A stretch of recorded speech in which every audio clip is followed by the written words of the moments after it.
welcome to the Hard Rock and Sports Studios and another edition of the weekly video recap.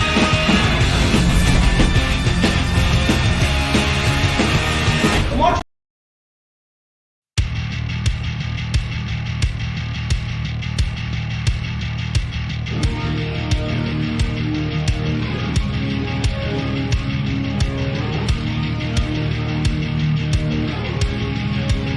Standing in the rain with his head hung low, couldn't get a ticket, it was a sold out show. Heard the roar of the crowd, he could picture the scene, put his head to the wall, and like a distant scream, he heard one guitar just blew him away. Saw stars in his eyes, and the very next day bought a beat-up six-string in a second-hand store. Didn't know how to play it, but he knew for sure that one guitar felt good in his hands. Didn't take long to understand just one guitar somewhere down low was a one-way ticket, only one way to go. So he started rocking, and he's never gonna stop. Gotta keep on rocking. Someday gonna make it to the top and be a jukebox hero. He's a jukebox hero. He took one guitar. Jukebox hero. He'll come alive tonight.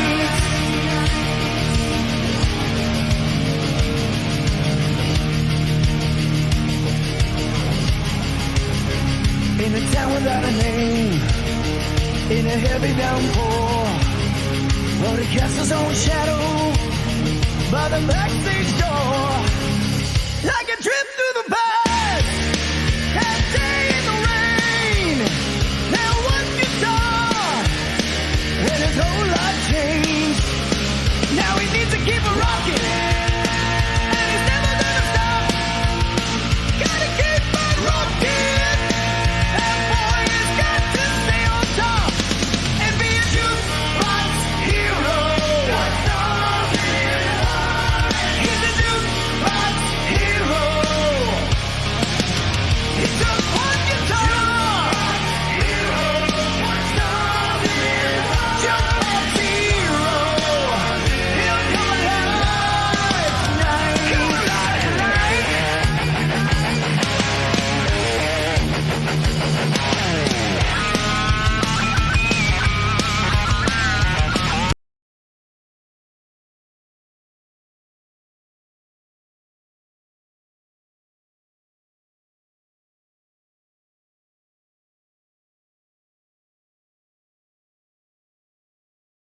Hey, let's boogie. And that's my cue to start the show. Welcome to another Thursday night edition of the Hard Rock and Sports Show, live from higher top Hard Rock and Sports Studios in beautiful scenic Monroe, New Jersey. We are your 3-hour weekly get-together where we bring you all the biggest news from around the worlds of hard rock, heavy metal, and of course the wide world of sports. And guys, welcome to Thursday night. It is still light out at 7 o'clock. I am pretty happy about that.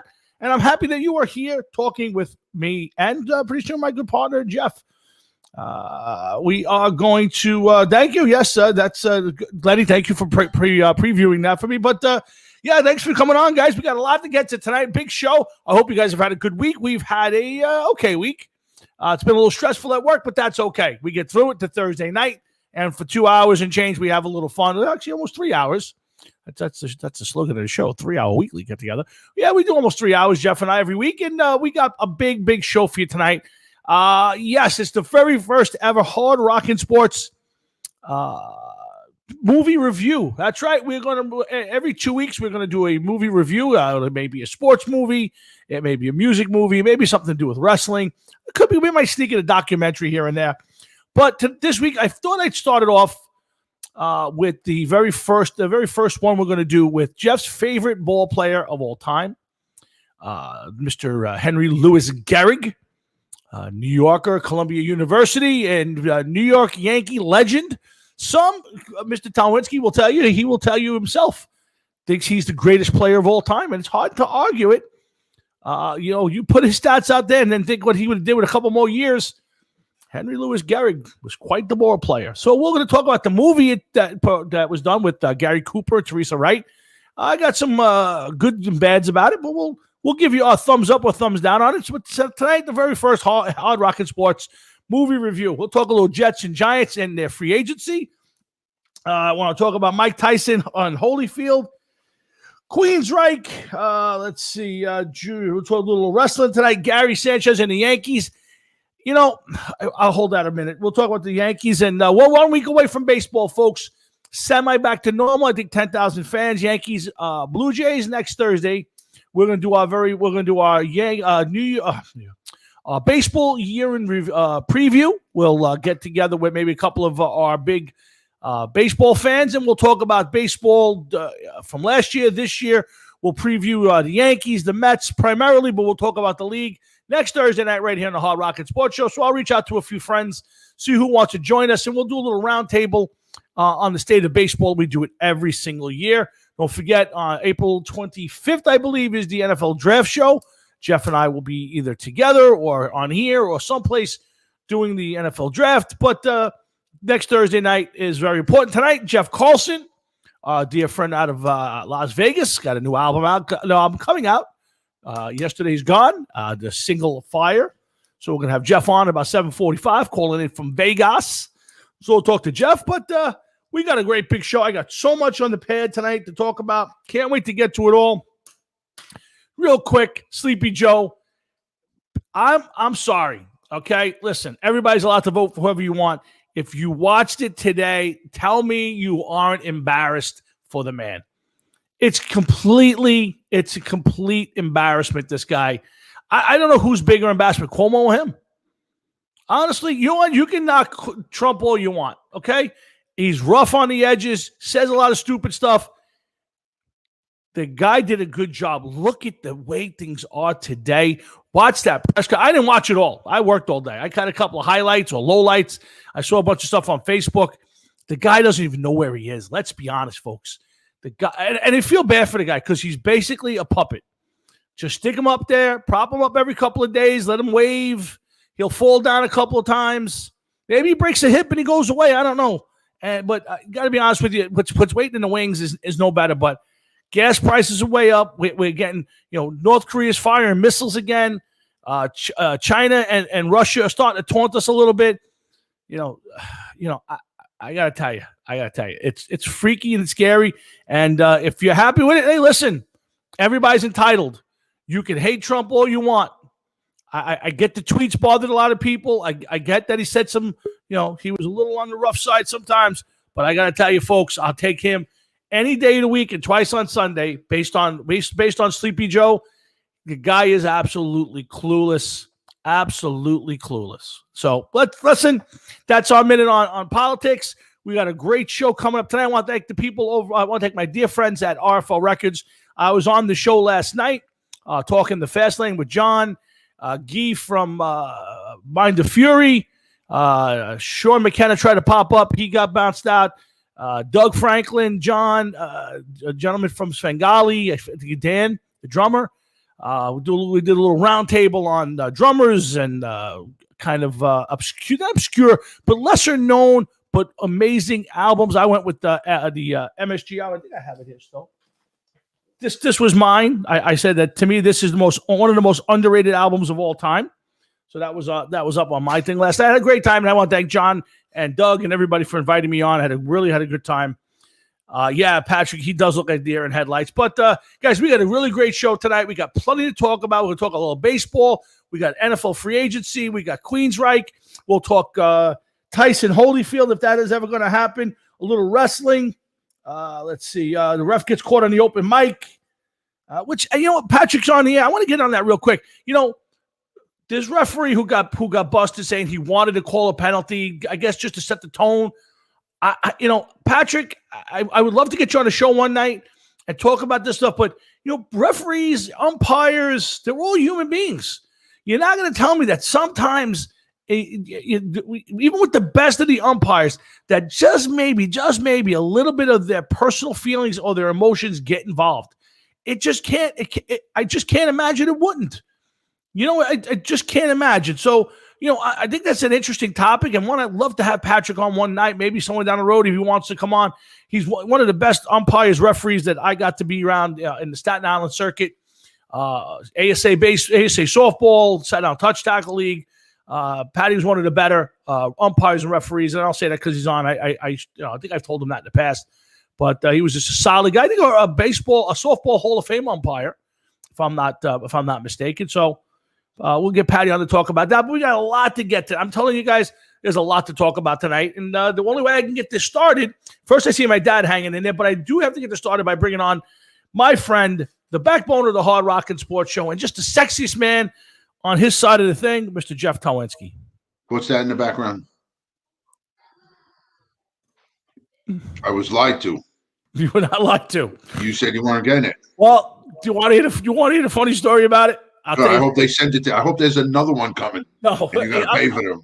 Yeah, this is actually a fun. I'll tell a funny story. So I told you what happened last week on the show, right? That they sent me the thing and said, "Sorry, we made a mistake in not getting the guitar right now," right? Yeah. Okay, so Wednesday, at work, and I had to go make a banking transaction. So before I go to the bank, I had to transfer some money from one account to another, like I always do. And I get on my account, and I realized it's about $130 short of where I thought it was supposed to be. So I tap on the thing, I go look at the account, and American Musical Supplies had withdrawn $130 from my account. So what I do? I call American Music Supply, and they said, "Oh yeah, your guitar came in, and we shipped it out to you, and we took the money." I said, "Well, last time you guys gave me a heads up, and what if I had just enough money in the account? I don't carry a lot of money in my checking account." Yeah, really not. I said, "What if I bounce a check on it?" And he goes, "Oh, well, that's really not a policy." I said, "Well, wait a second. Last week you sent me an email. You got me to the point where I almost bought the guitar. Yeah. Then you told me that there was a mistake. Which one's the policy?" So they apologized up and down, gave me a $50 gift card towards something in the future. And the guitar literally this was Wednesday. Yesterday I got it today. I came home to the car. Nice. So it's hanging on the wall. How's it play?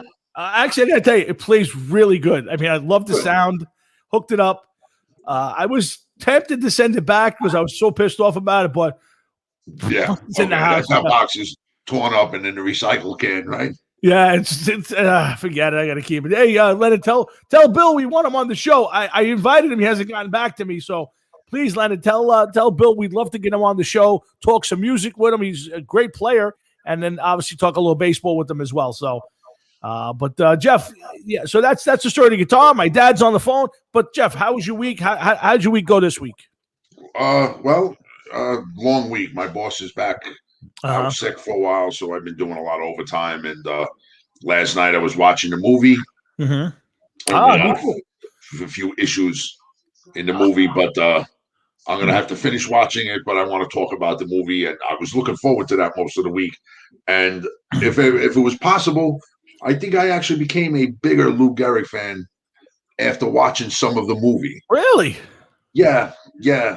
See, of him as a person. It seems. Okay. Yeah. Listen, it's an interesting movie.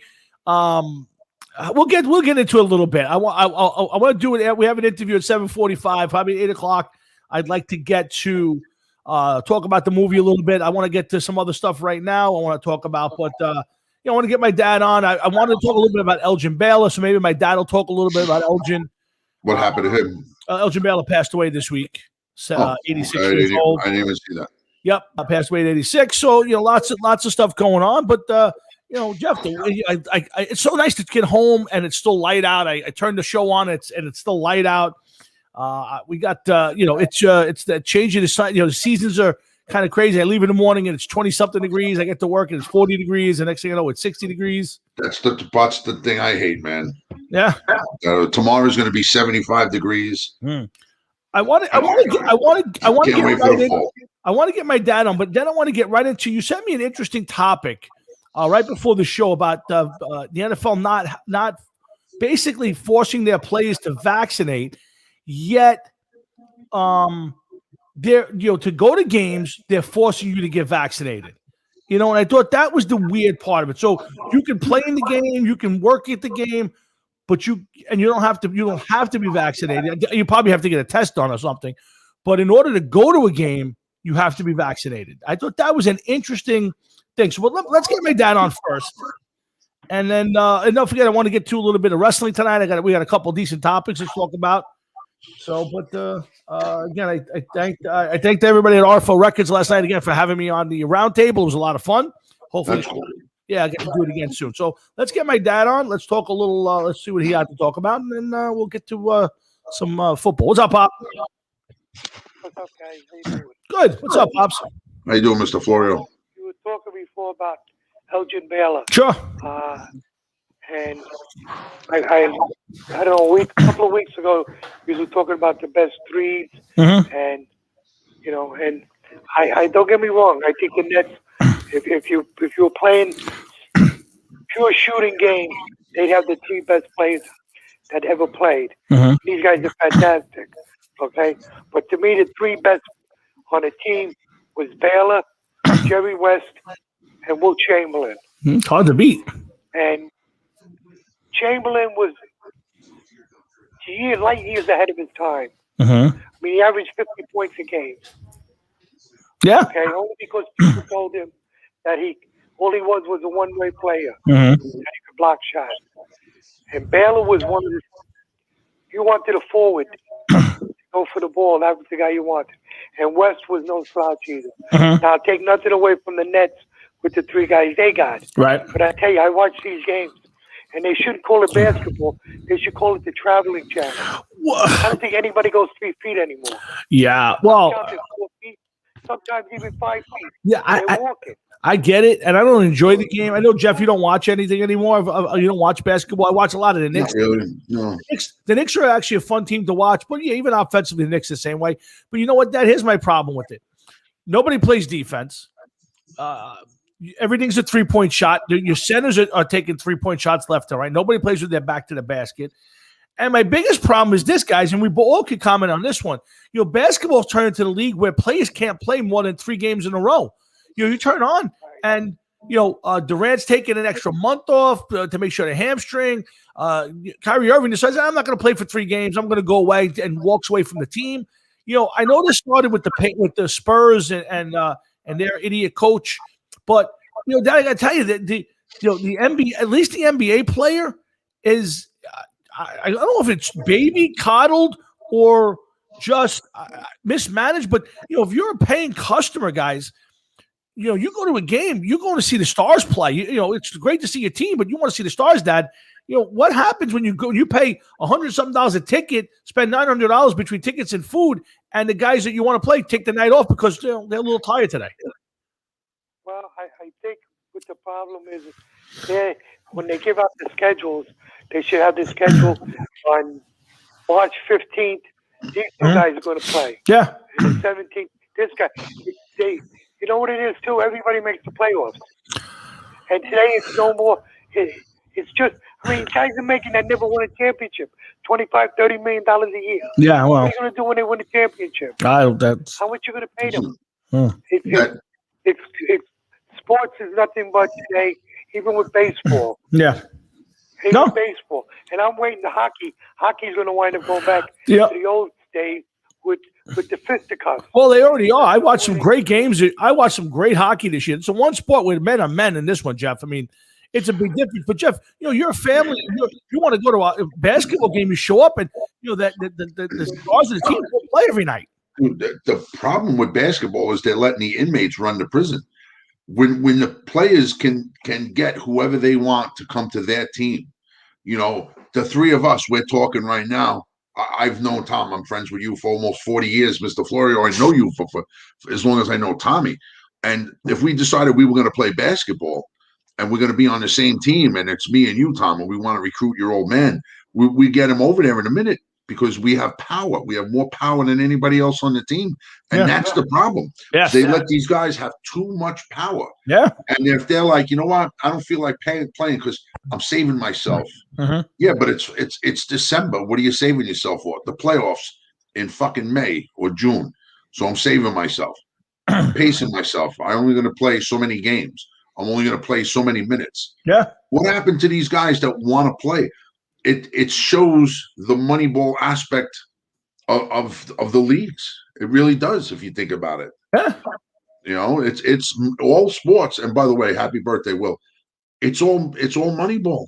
It's a shame that it is the way it is, but it's not going to change anytime soon. No, it's about keeping these guys healthy, not for the players. But could you imagine guys like Wes Unseld or Willis Reed or Chamberlain sitting out because they're a little tired or they're worried about 2 months from now the playoffs are coming back? Could you imagine those guys doing that? Not at all. Not at all. Hey, that's basketball. That's what they're selling it in all sports. Baseball's the same way. Yeah. Pretty soon football's going to be here. I go back to fight. Well, I think you are to a certain extent. I think you are with all the specialization, guys. I think that's exactly the same thing in baseball. You know, think about it. Pitchers, I think I looked up something the other day. I think it's 1976 or 77. There was a pitcher who had 32 complete games. And it was a list of guys who had complete games. I guarantee you the guys that today don't have 32 for their career. There were guys pitching 30 complete games in one season. So go look up Bob Gibson's record. Yeah. That's all you got to do. Look up Gibson's record. He would pitch 19, 20 complete games, whether he won or lost. Yeah. Yeah, it's sad, Jeff. I mean, it's just, I think the modern athlete, and I'm going to exclude the hockey players right now because hockey players are tough bastards. But the rest is right. I'm not necessarily blaming the players all the way, Jeff. A lot of it's management. They pay these guys a lot of money. They don't want them to get hurt, and they want them for the playoffs. But they did let it happen. Listen, when the first teams started to get guys to team up because they wanted to play with their friends or play with certain players, and the management of those teams let that happen, it prevented the coach and the management from doing its job. Yeah, it's insane. It's insane when you have guys making the tens of millions of dollars a year, and they get to say, "Well, I want to play with this one. I want you to get this guy," and they don't always win, like your father said earlier. At least LeBron won a few championships over there.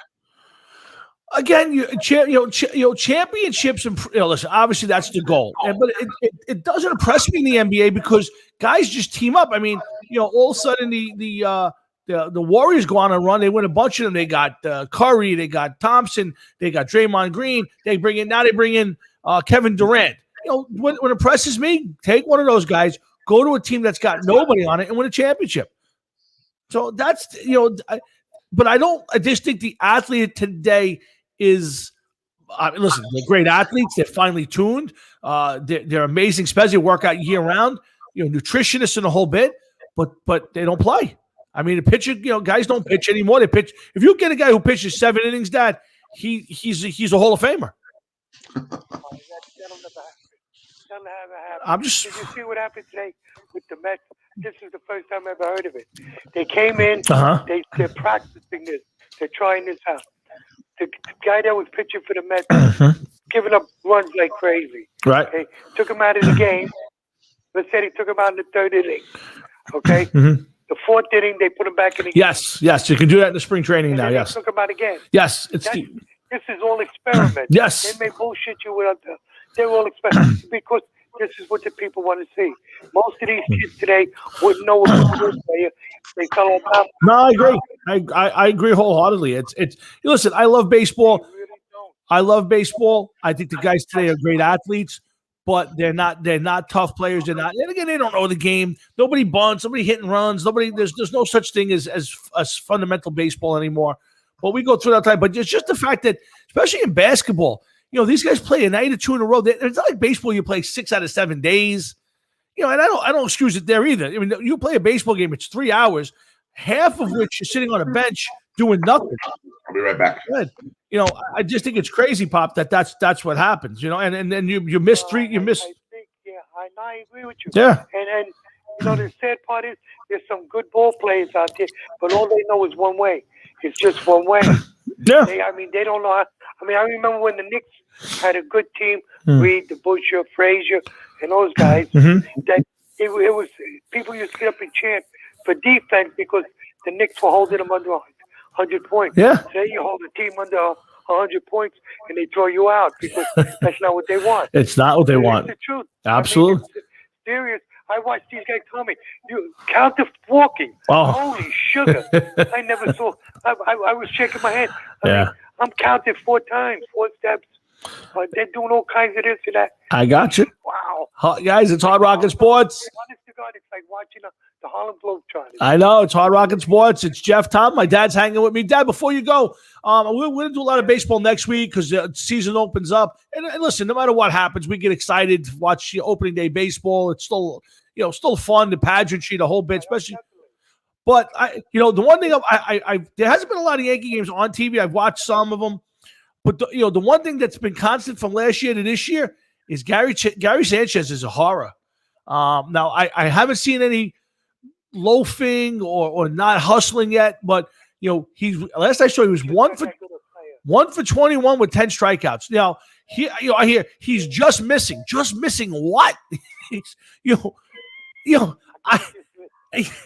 I could go up there and just miss for that kind of money, too. I promise you. They can tell you anything they want. I promise you, I'll be just missing. You know the problem with it? What? They were afraid that if they trade him somewhere, yeah, of course, he finds it. Yes, and does it. He's going to embarrass the hell out of him. But at some point you got good players.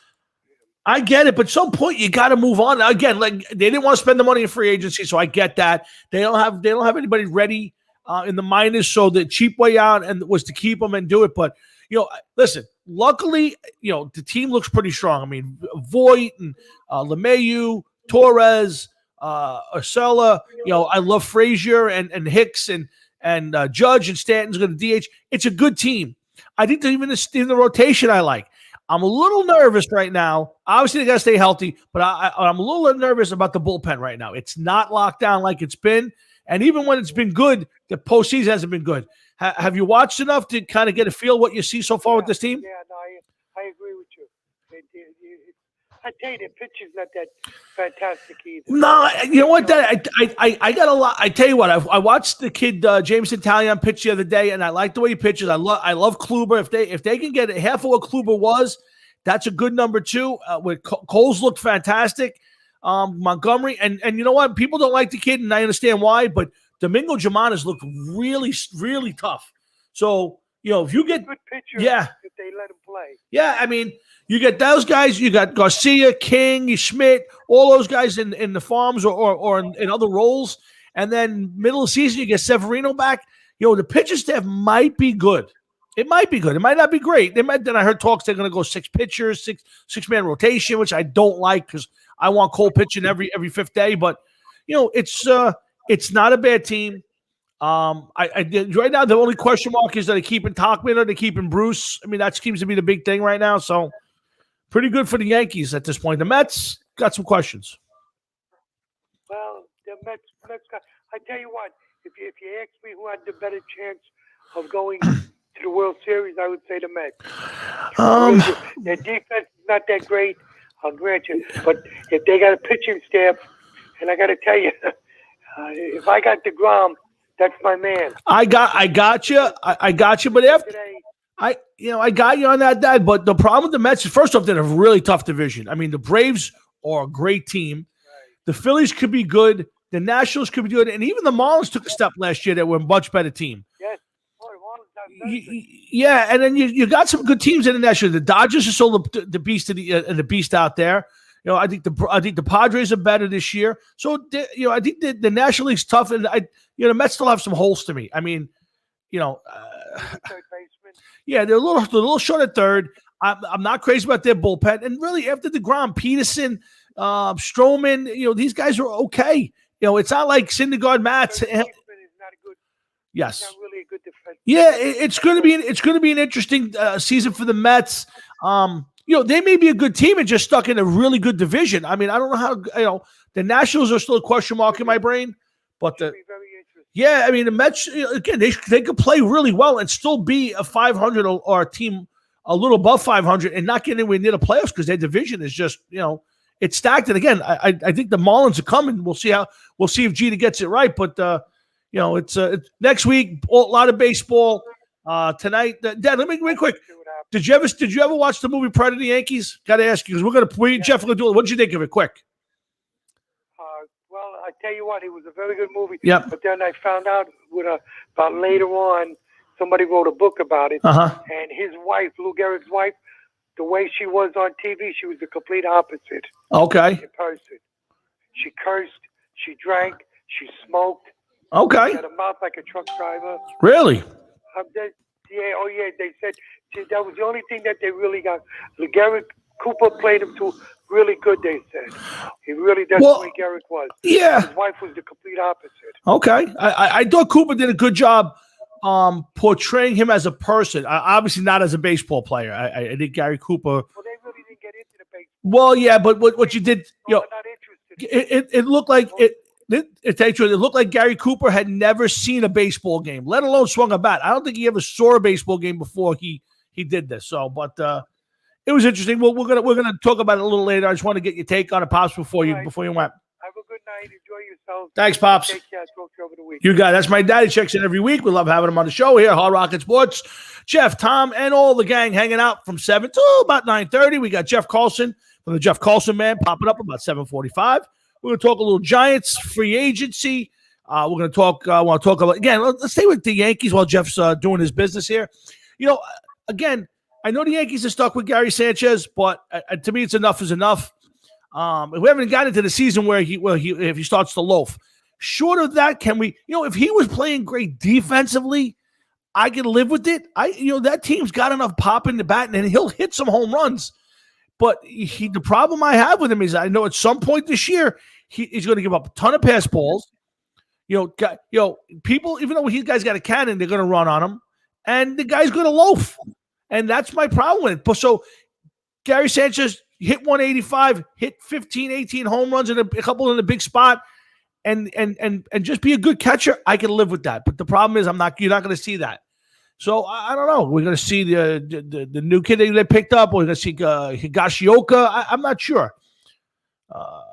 Yeah. So to me, this is going to be an interesting season for the Yankees. It's while there's still a lot of young guys on this team, it's one of those things where you keep the same guys together every year and it doesn't work. And at some point you got to go, this don't work, and guys have to start to go. I don't know if we're ready for that yet, but one thing I'll say is, I said it before to my dad, I like the Yankee pitching staff. If Kluber's if Talian comes back and just is steady, I've always liked Jordan Montgomery, and I like Herman the way he's pitching.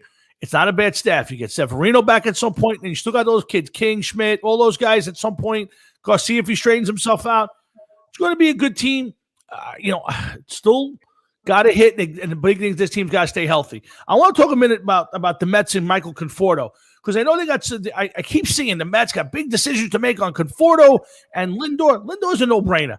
You're gonna sign Lindor. You're gonna give him whatever he wants. It's going to be 10 years, $340 million, 10 years, $350 million, or somewhere in that ballpark.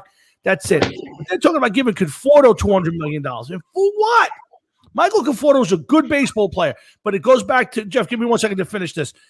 It goes back to the David Wright days. David Wright was a very good player. David Wright might even have been a great player at some point, but again, he stopped being a great player. But I would get Met fans all the time, well, it's David Wright, and he's a homegrown Met. I get it, but just because he's a homegrown Met does not make a player a great player. I remember one time arguing with a guy who used to be on the show all the time, and he's a big Met fan, and he would say, well, we don't have any homegrown Mets that are Hall of Famers. Can I get one? So we're going to give you David Wright as a Hall of Famer just to get it in? David Wright, not a Hall of Famer. David Wright was a very good player who got hurt and never came back from it. Okay, just spinal stenosis robbed him of his career. And it's a shame to say that.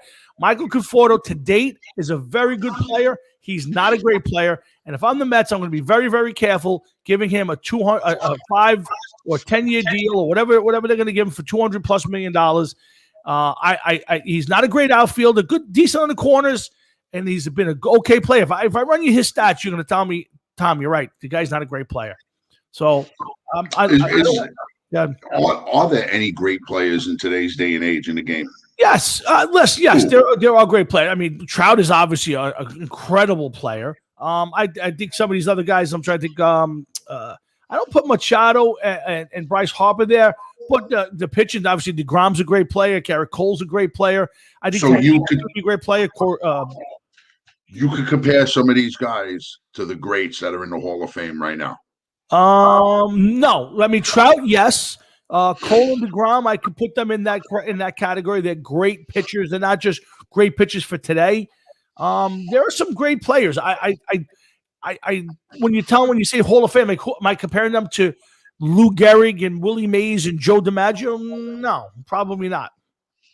Well, listen, these are guys that are in the Hall of Fame. Are they worthy to be put up against them? You know, someday somebody is going to be sitting someplace, whether it's this show or any place else, and they're going to talk about these players, and they're going to say, well, you know, would he be up against Babe Ruth? How would he compare to a Ted Williams or Hank Aaron or something like that? And to me, the answer, I don't think you're going to find a player that's capable of being in the same sentence with some of these older guys. I don't see anybody that right now that's immortal. The problem with Trout is absolutely a great player, future Hall of Famer.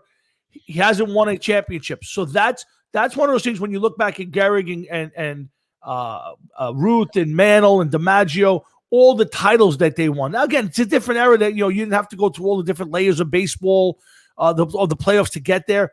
But to me, today's players, there are a few that are really good or even great, but Hall of Fame is a different level. And yeah, Lou, we talked about that already with Catfish, 30 complete games in 75. We were just talking about that and how crazy that is. Well, that's a perfect example. What Lou Pica just put up. Yeah. You're not going to get a pitcher to do that anymore. And you just said it earlier. There was a pitcher that I had to get up real quick that threw for 7 innings. And it's considered a lot. Yeah. Like now, if you get a guy to go 5 innings, 6 innings, he's eating innings up like there's nobody's business. It's not the same. No. It's definitely not the same. The game has changed. I understand the game evolves. We talk about it in football. It's evolved in hockey. It's involved in basketball. The game evolves, but I don't think that baseball evolved for the better. I agree with that. We were talking. I was listening to it this morning or yesterday morning on the way to work.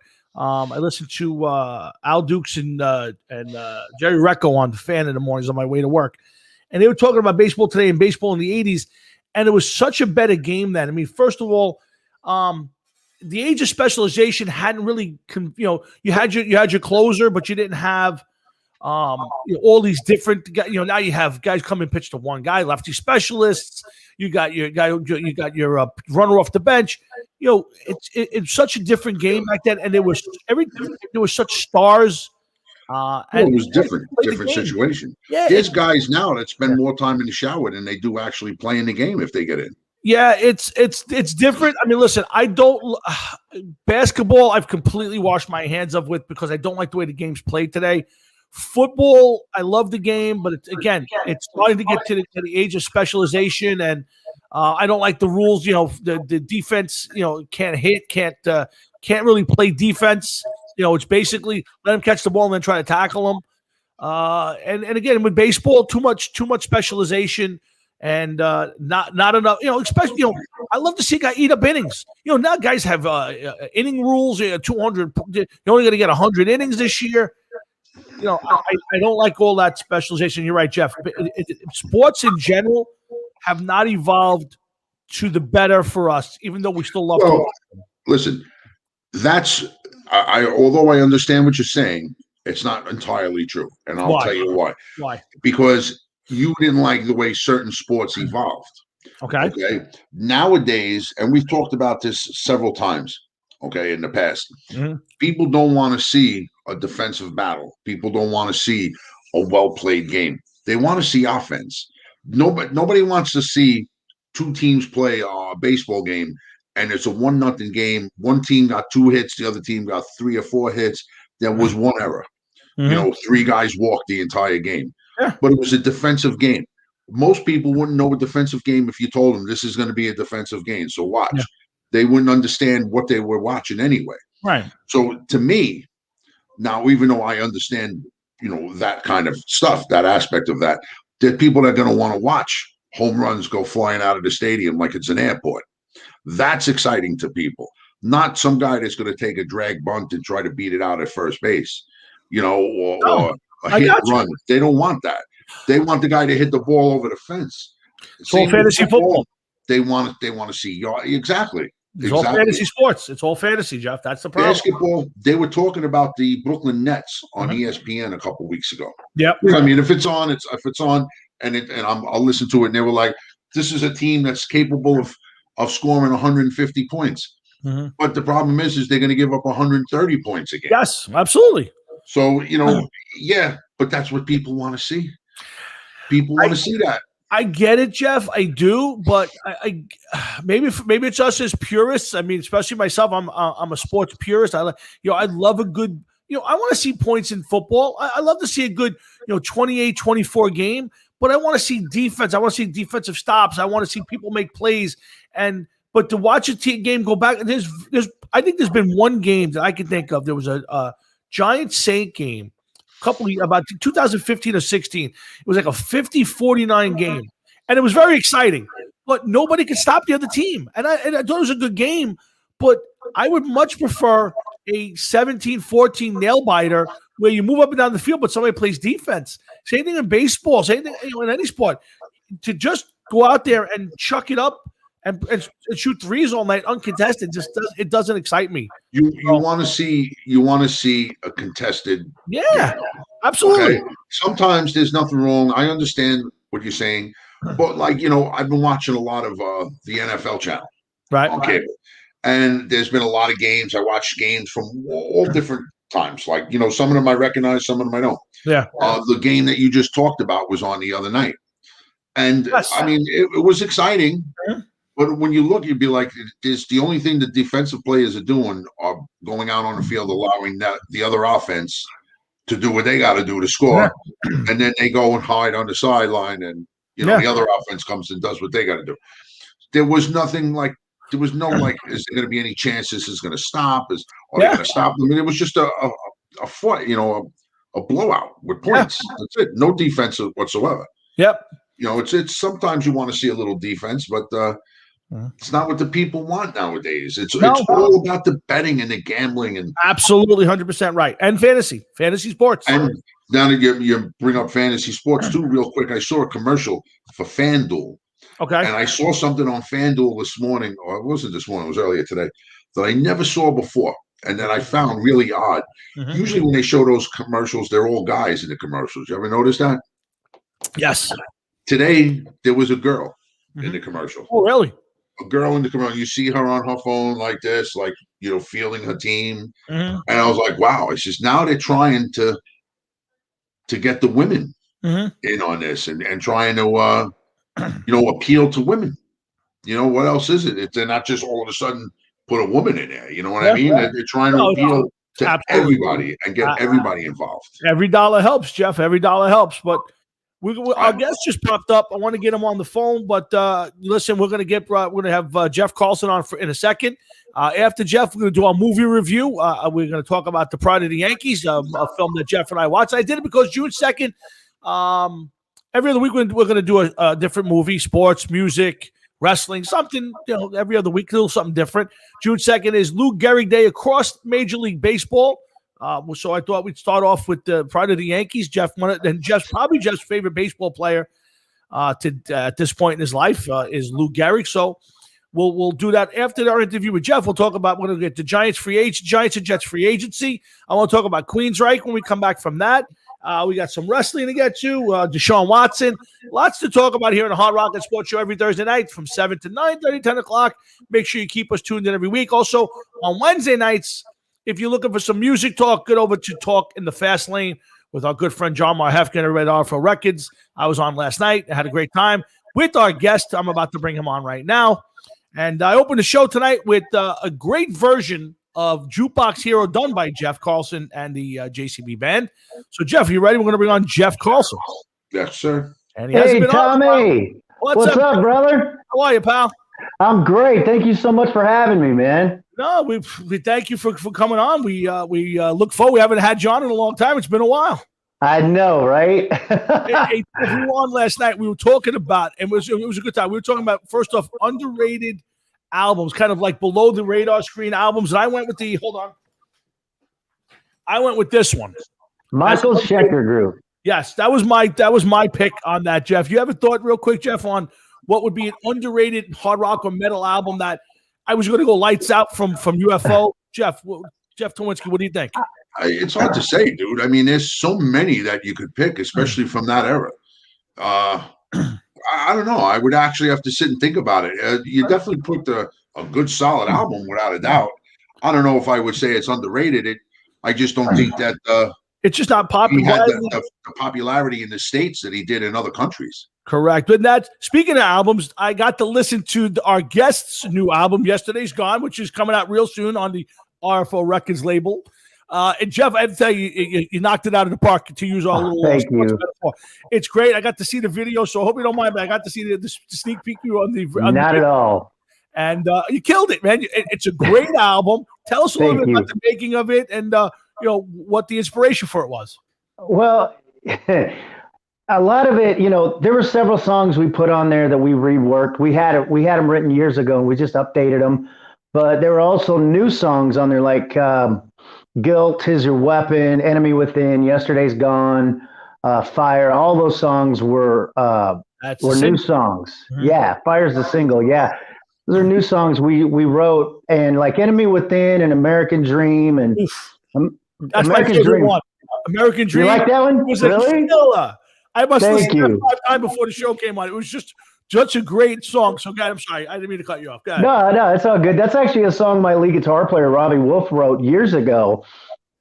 And we just kind of updated the lyrics. And I mean, we just, with all the crap going on today, I mean, we kind of put our own thoughts and feelings into, like, especially Enemy Within. And we tried to keep it positive instead of always negative, but at the same time, you got to be real too. So you try to find that balance, Yeah, I mean, do you ever find yourself writing something that you find is maybe too negative or too, and kind of go, I got to stop and redo this, or do you kind of just say whatever comes out comes out? I mean, can you be too negative in a song? Well, you have to think. I think it's important to write your immediate feelings down, but yet I always go back and I refine it, because again, you got to balance that. You can't be so, I don't want to offend anybody on one side of the aisle or the other. I try to be as that middle of the road as I can be, because, especially I don't write politically. That's one lesson I learned from Elvis years ago. They asked him about the Vietnam War when he played the Garden. Mm-hmm. And he said, honey, I'm just an entertainer. And, I keep that to myself, So that's one of the things I'm thinking, I mean, like Alice Cooper said it best. He was just like, these musicians or these entertainers that get on their soapbox and try to influence people on which way to vote or which way to think. And you're not giving them the respect of them being their own person. So I just feel like, when it comes to writing, you can put what your heart's telling you without offending anybody and still being true to what you want to be. You know what I mean? Sure, absolutely. I think that's important to be able to express yourself and not to self-edit. There's enough editing in this cancel culture in this country now. I think it's important to be able to say what you want. Yeah, definitely.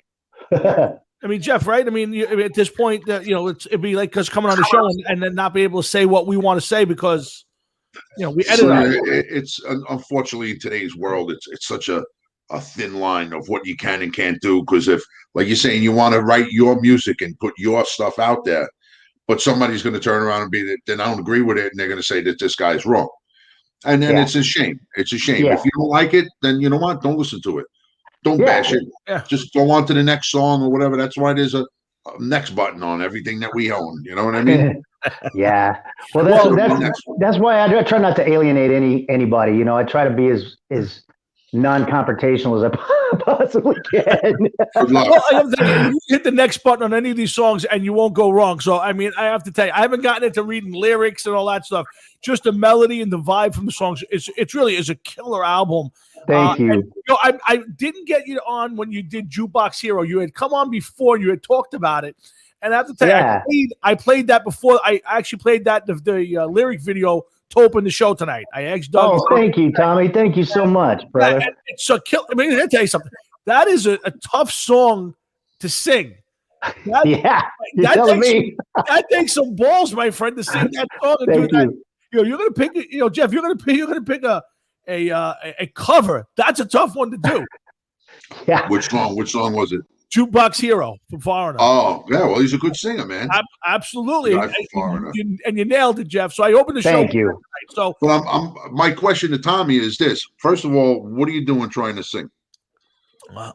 First off, I wouldn't try to sing that. Although, well, you know, I've heard that when the show starts, you're there singing and everything I have else. to tell you, when I play the videos before the show, my mic is muted, so I was singing it. Well, you think your mic is muted sometimes.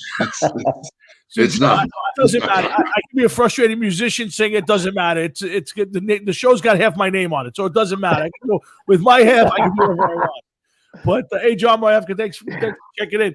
But you know, so now you put together a killer album. Now all the guys, Toby, Todd, Corey, are they all out in Vegas too?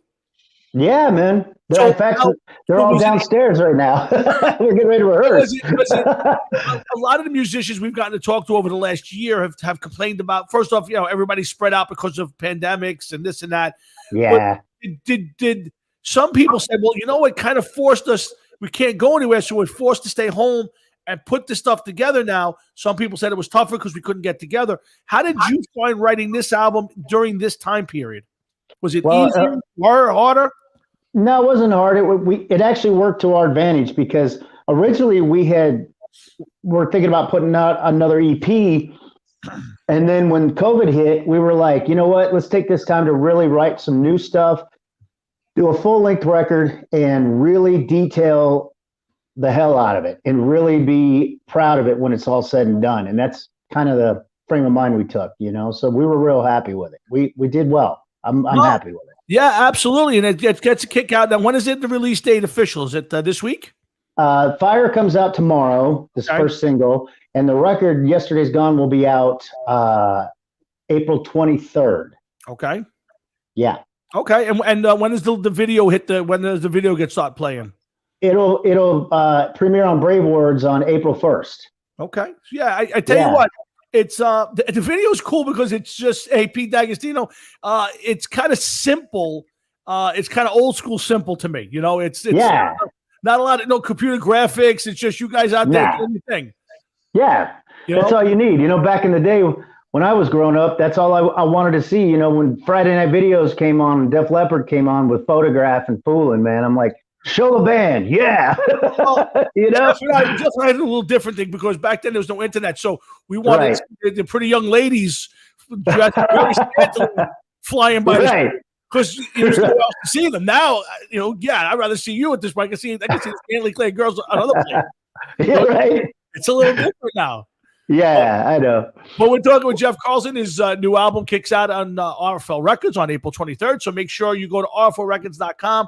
And you'll find Jeff's band and all the great bands at the RFL Records label. Remember, Wednesday nights, Talking the Fast Lane with our good friend John Moravka and his crowd. They do an amazing job on Wednesday nights. So from 7 to 9, go out there, check out Talking the Fast Lane with John. I had the pleasure of being on a roundtable panel. We had a good time last night for about an hour talking numbers and bands. And we never got to the guitarist thing. So I'm going to ask it to you. So, John, I'm stealing it from you a little bit here. You know, John was going to ask the question last night, best guitar playing on a hard rock or metal album. Now, I was going to go with the easiest one of all time, which is Eddie Van Halen, and Van Halen won because to me that set the table for everybody else. Backup was Blizzard of Oz. But Jeff, what if that question was asked at you last night? And I'm going to ask you now. What's your what would be your guitar player playing on what album? That's a good question. I would, this is probably going to shock you, but Gary Richrath from REO on You Can Tune a Piano, But You Can't Tune a Fish, or 9 Lives. Those two records were badass, man. Let me tell you something. Next to Brian May, he's got one of the best guitar tones of all time. I'm telling you. I saw them in front of 80,000 people in Memphis in 1982 on the Good Trouble tour when I was 11 years old, and it changed my life forever. It was incredible. He's a fun guitar player, and I'm a big REO fan, and his tone just back to the High Infidelity album. That tone just I hear it and I get the chills on my neck. Hey Jeff, how about you? You got a guitar player or guitar album where the guitar stands out for you most? Yeah, man. Vulgar Display of Power by Pantera with Dimebag Darrell. Yeah. It's one thing to listen to that stuff. It's another thing to play it and to learn it. And because I was in a couple Pantera tribute bands, it was some of the stuff is just impossible to play. I play bass, but a lot of that stuff mimics the guitar player. And let me tell you something. I'm not going to say underrated because he's not, but people don't rank him high enough where he should be. He's right up there with all of them. He really is. That's a good pick, Jeff. Good call. And Jeff Carlson's sitting here with Jeff and I. And so Jeff, the album comes out the 23rd. The first is the video. Tomorrow's Fire comes out. And it's a great tune. Thank you. Absolutely fantastic tune. So now I also noticed in the promo I got that you guys have set up shows already with Bon Jovi, Lita Ford, Bango Tango, Faster Pussycat, Firehouse. I mean, how sure are you guys that these shows are going to happen? And are there any special things going on? Well, no. Here's the thing; those shows happened in 19 already. Oh, okay. We already played with them, so I don't know if that's a misprint or what. Yeah, it was on the promo that Doug sent me. Doug, you screwed up, Doug. Oh yeah. Those shows already happened. All right, so then tell me about playing those shows in 19 because I don't think we ever spoke about it. So it was great, man. Lineup to be out there with this, Yeah, Phil X we played with was our first show out, and it was here at Counts Vamped in Vegas, man, and he was great. Actually, no, that was our first show at Counts Vamped. Our first show out as a band was at the Whiskey A Go Go with Lita Ford, and that was cool. Bobby Rock's an old buddy of mine. We're not super close, but I opened up for him years ago when I was like 21 in like El Paso, Texas, when I was on the road with one of my cover bands, and he took up the whole stage. We had to set up on the dance floor because his kit was so big. He remembered that gig too. It was really cool, man. But yeah, man. We played with Phil X and the Drills at Counts Vamped, and he's a really great guy. Nice, great player. I wouldn't want to be in Sam Bora's shoes, man. That's some big shoes to fill. Yes, absolutely. Yeah. He's a great guy though. And then we played with Bang Tango and Faster Pussycat, which I've played with a ton of times. That was a lot of fun. And then we played with Firehouse at the Whiskey again, 19. That was a lot of fun. Michael Foster's a great guy. Love Bill that Leverty. band. Love that band. I love that. All those guys. Oh, yeah. They're great players, man. They're great guys too. They're really cool. Well, let me ask you. Not only are you a great player, but you're also a big fan. You ever get the chance to go out on the road? And I don't know, you can say it if you want. You don't have to name the person or the band. But do you ever go out with somebody and look so forward to going out because you're a huge fan, and then meet them and they're a dick? Just flat out, oh, this guy's a dick. I'm ruined now. It's ruined for me. Well, I'll tell you. Here's one of my. I won't say he's a dick because maybe he was just having a bad day. But I opened for Y&T in Tucson once, and Dave is always. I've loved Dave ever since I was 14 years old. Man, I mean, saw him. Yeah, I saw him on the In Rock We Trust tour. Opened for Twisted Sister, and I blew me away. Right. So I don't know if he was struggling that day with his voice or if he was in a bad mood, didn't want to play Tucson. I don't know. but I was like, hey, Dave, bro, I'm just like, I felt like, on what was it, Wayne's World, when they see Alice Cooper, bow, not worthy, I felt like something like that, And he was just like, yeah, whatever. Young picture, next. he wasn't shitty, but he wasn't like overly gracious, if you will, you know. Ace Frehley was another one. I love Ace, man. I do. I love Ace. He's my top favorite rock star ever. Okay. But I paid for a meet and greet one time to meet him, and he was like signing my poster, and he's like, "What's your name?" And I'm like, "Jeff, man." He's like, "Okay, next." I'm like, wow. I'm like, dude, I've waited my whole life to meet you, and it was just like, great, next. I had a similar encounter with Ace Frehley. I told this story on the air before. I'll tell it quick. I think it was '98. I worked for Fox Sports, and I went to Miami for the Super Bowl. Kiss was doing the halftime show. Oh yeah, I remember. Okay, so I got to go to all the rehearsals all week. So the day before was the dress rehearsal. So the band's all out there; they're all made up, and there's about 100 girls all made up in different, Kiss makeup. Right. So we're always very, you're not allowed to really talk to anybody, but so they go through the whole rehearsal. Now all the guys in the band are taking pictures with the girls. Right. So I said, you know what? It's my one opportunity. I'm 5 feet from Ace Frehley. It's like my all-time idol as far as music goes. That was the first guy I got to listen to was a real musician. I go up to him and I go, Mr. Frehley, I'm a huge fan. I've been a Kiss fan since 1975. I got to get a picture with you. Dude, he looked through me like I gave his mother cancer. Oh, Jesus. Like I injected his mother with cancer. And he just walked right past me, took pictures with about 50 other girls, and didn't even not acknowledge me. And I said, if I ever got in a meet and greet, I would actually pay in a meet and greet to meet him just to tell him that story, to tell him what a dick he was.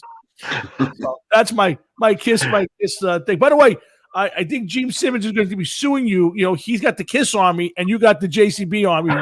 So I think Gene's going to be sending you a cease and desist letter. That's okay. I don't care. Let him do it. I'll tell him about the JCB Army. That's pretty cool, actually.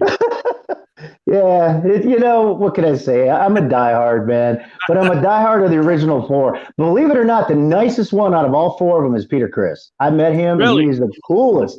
I mean, Peter is the way down to earth, man. Way cool. Wait a minute now. I got to ask, is it because he's really cool, or is it because it's like life crashed compared to the other guys in the band? No, it isn't about that. It's when I met him, it was at a Comic-Con in Phoenix, and he was cool as hell, man. I mean, he just, him and I were walking around, and I showed him, the convention area. And he was like, look at all these hot chicks. And I'm like, dude, he goes, what I would kill to be your age again. You're going to hear Paul and Gene or Ace say that, But I will tell you. But Gene Simmons is Gene Simmons. Paul Stanley is Paul Stanley. Ace Frehley is, another big guy. Everybody loves Ace. Nobody runs around. It's like Peter Criss is my fucking favorite from Kiss. No, but I'm telling you, he's the nicest. They probably don't even know his name. They just say the guy that sang Beth, whoever he was in Kiss at the time, and that's it. Not the diehards. No. Listen, I'm a big fan of the original four, but I will tell you one thing. The one guy who came into the band, we talked a little about it last night, who came into the band and you didn't mind it, was Eric Carr. Because Eric Carr was not only a great guy, but was an amazing player. I mean, we talked about the drumming last night on Creatures. Oh yeah. So I love Peter. Did you ever meet him, Tommy? I've never gotten to meet any of those guys. But I'm sure Eric Carr always came off as the nicest guy you ever want to meet. Yeah. I would have loved to have met him. I never have. I know somebody that was good friends with him. Do you remember the record store Zigzag? Sure. Okay, there was a guy that used to work there. His name was Russell. And this guy, he lives in South Beach, and he used to live in the projects. And he was very good friends with Eric Carr and Gene Simmons. But like Eric Carr used to call him up and be like, I'm in New York. And I mean, they go hang out. They were friends, not somebody like once in a while you meet him and they recognize one another. They were friends. Yeah. And unfortunately, we all know what happened to Eric Carr. He ended up with cancer and dying. But he said he was a very nice guy. Yeah, it's a shame. And listen, who knows where Kiss would have gone had he stayed alive and all that stuff. But listen, Peter Chris, he's from my father's. He's around my father's age. They were from the same exact neighborhood. I've emailed him 100 times trying to get him on the show, and I've got no response back. But that's typical for trying to get guests on the show sometimes. But get a hold of his wife, Tommy. Gigi is his wife. She'll probably, if you can get a hold of her, she'll probably get it to him. Yeah, like I say, he's got a website. I don't know if anybody monitors it anymore, but I believe I've tried to reach out to him a few times. There's a bunch of guys I've tried to. He's one guy I would love to get. But listen, I don't know, Jeff. I mean, the album's great. I can't wait. The videos is amazing. Thank you. Real quick, since we talk now, you're on the RFL label. I gotta put you out there. The boss is watching. Tell us about being with John and the RFL people. Oh man, I can't be. I cannot tell you how happy I am. The weight in gold to me is truly how they're backing me, man. They believe in what I'm doing, and to me that's what it's all about. I would rather be with a guy like John who believes in what I'm doing than get signed to Atlantic and get dropped. You know what I mean? So yeah. I would John is awesome. Doug is awesome. I think this is going to be the year that we're going to do something big with this. I think it's going to be really great. And I'm so happy. And I can't thank John and Doug enough, man. Yeah, I've been friendly with John now for a few years, and I've gotten to see a lot of the bands, and I was thrilled when I got the word that you were signing with them. And I pray that you and the whole label, takes off this year. And with this album, I gotta tell you, if things go right, I can't imagine that this won't go well for you, because this album is great. Yesterday's Gone. Thank you. April 23rd, offforrecords.com. Where else can they find it, Jeff? Where can people get the single? Where can everybody see these things? Just go to Amazon, man, and pre-order. You could pre-order it right now on Amazon. Everything, like the single's coming out tomorrow. It's going to be on all the social media platforms, all music, Spotify, iTunes, everywhere. Deezer, everywhere. So, you can always go to jeffcarlsonband.com, my website, and get them from there too. Listen, as soon as you guys got tell Doug, first of all, stop sending me promos that are old, so I don't I'll fix Doug's ass. It's a Cowboy fan. That's probably the problem right now. But listen, Jeff, I thank you so much for coming on. We appreciate the time. The album is fantastic. Everybody's got. Thank you, brother. Yesterday's Gone. Tomorrow, Fire. Guys, you guys are gonna love this. The voice is great. The music's amazing. Thank you. And we look forward to it. But listen, as soon as you guys get some dates, let us know. Absolutely. John will get you guys some gigs out this way, so I can get to meet you and see you play live. I would love to. Yeah, man. You got it. Let's hope for a good year. Jeff Carlson, thanks, brother. We appreciate it. You got it.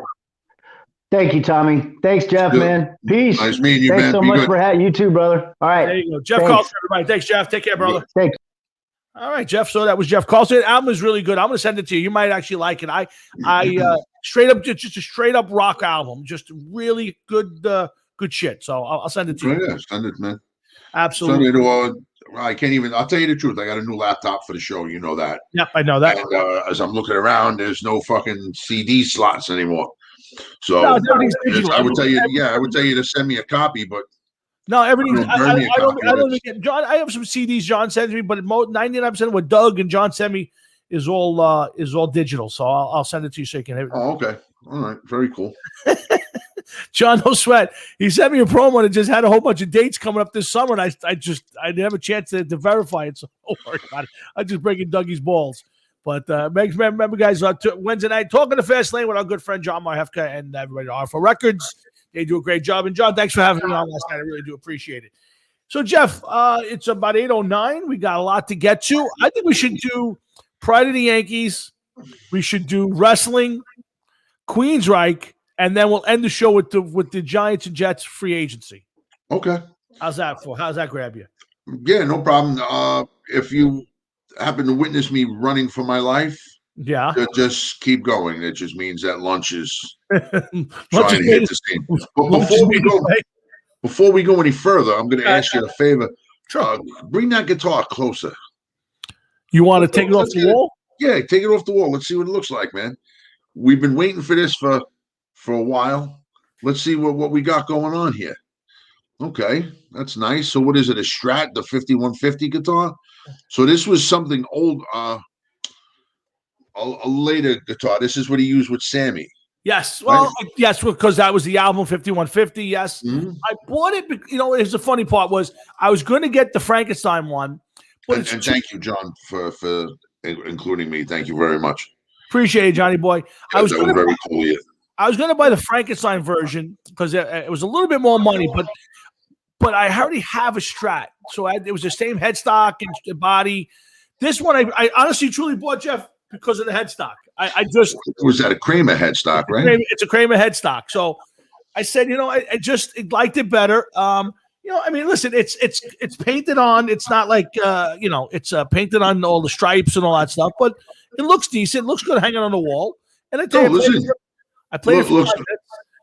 Looks very nice. It's very, very nice. It looks real nice. I hope it plays nice. I hope you bring it to the studio, man. It's one of those guitars. I don't know if I will because it plays great and it sounds really good, but it's almost like I don't play well enough to play this in front of anybody. Dude, you got it. You know what, dude? You got to take it out. You got to take it there once and see what it's like. See what it does. You know what I mean? It's like having a Corvette and then not taking it out for a ride. But if you can't drive, it's no good. I actually want to bring it so Jimmy will play it. Just felt like listen, I've been fucking lugging that Geezer Butler bass around for years. I shouldn't have that fucking thing, but it's with me. I'm gonna use it when I get the chance. Yeah, I got you. It's just like I said, it's but it's kind of a surprise that it showed up today, and I'm happy. And it does sound really well. I haven't even got to the drop D tuning. It's one of those you pull the thing out and it goes to drop D. So I don't know what you're talking about, but there's so many different gadgets. Yeah, instead of when you tune your guitar down to a drop D, it does it automatically for you. Yeah. So I haven't done anything with it yet. I haven't even tried it out yet. But again, it was at the time it was my kind of tribute to Eddie to own a guitar that Eddie Van Halen, and I've waited since October 9th. Look who you're talking to. Look what I got because of that. You know what I mean? I got it. I now have 1, 2, 3, 4, 5 or 6 guitars right now. What do you got? I got the Gibson. I got the Strat. Okay. I got the V. Okay. I got one on my wall. I got the acoustic. Okay. Acoustic, and I got the knockoff Gibson. That's 6 guitars. Okay. Nothing wrong with that. Too many guitars, and that's not counting the 2 I gave away, which was the Jackson and the Kramer. I was buying basses and shit for the longest time. Yes. And I'm now convinced that playing out who knows if it's ever going to happen again at this point in time, and my age, I don't know. I'm hoping for another stretch for some shows before I finally realize that it may be too late for this. So I'm slowly discovering a new love. Oh my God! Now what? Yeah, I want to fucking beef up my truck.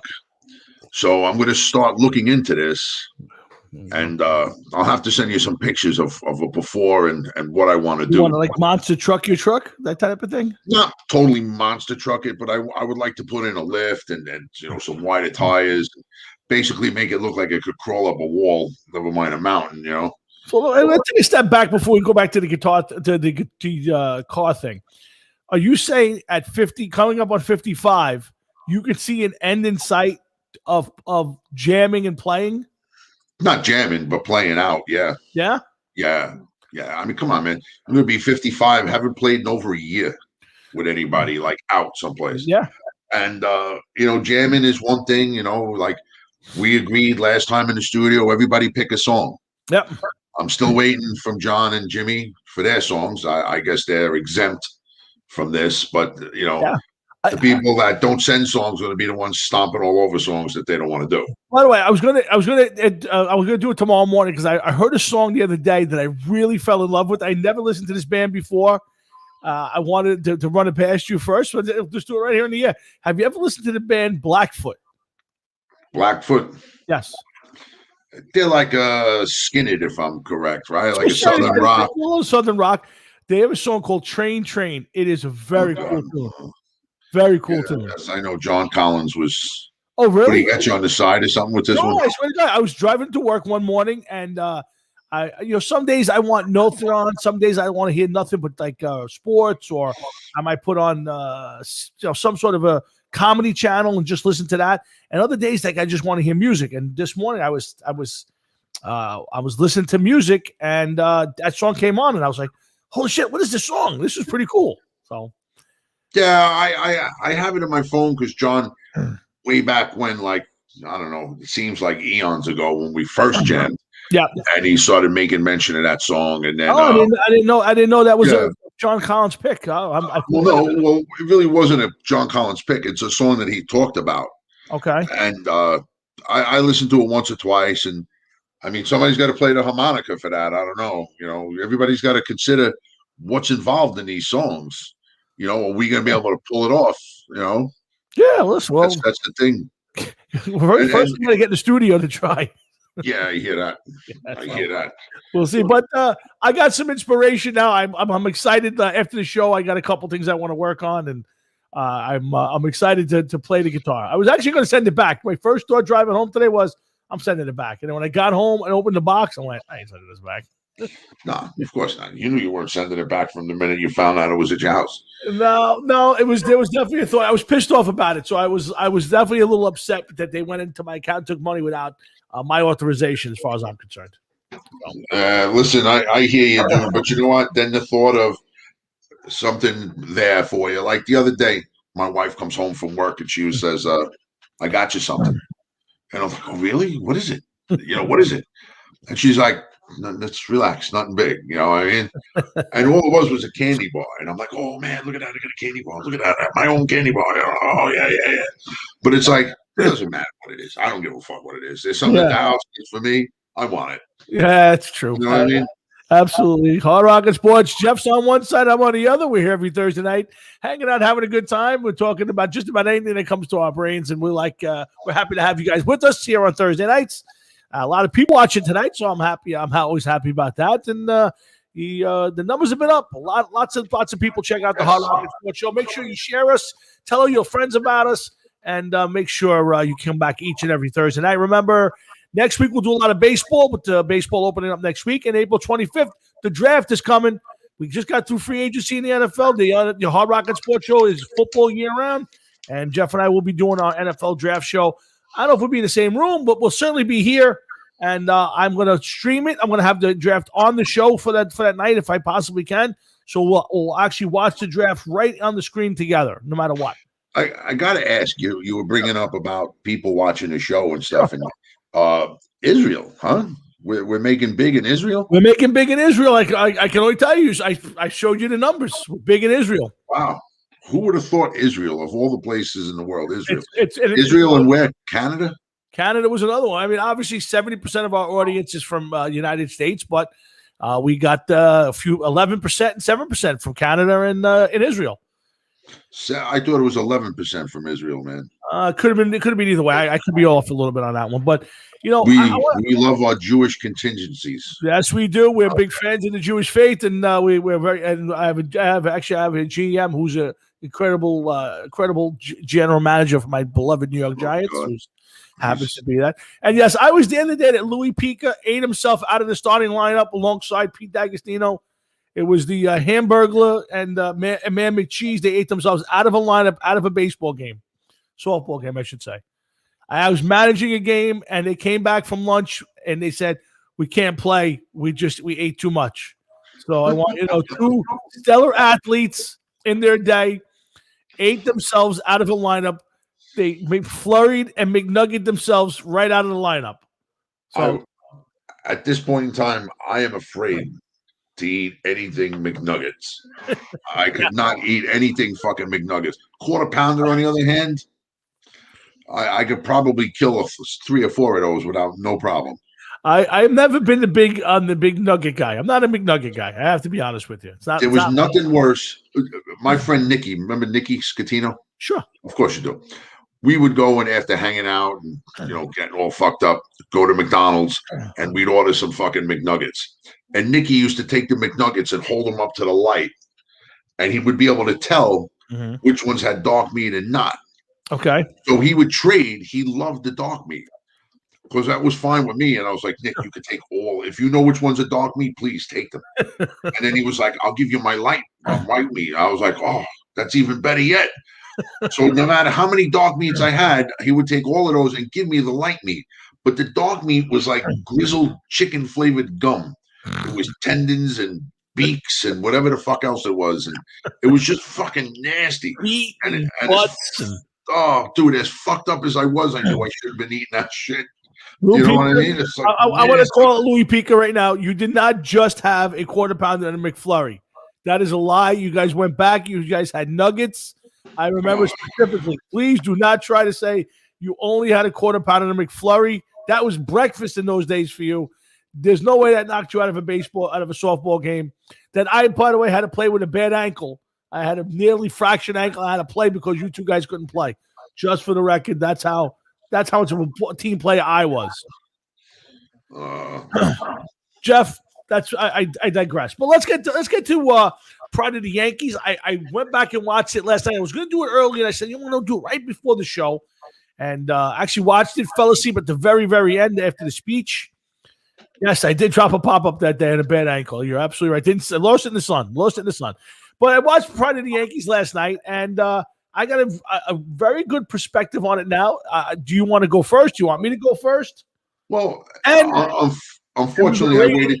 We're gonna rate it on a scale of 1 to 11. Okay.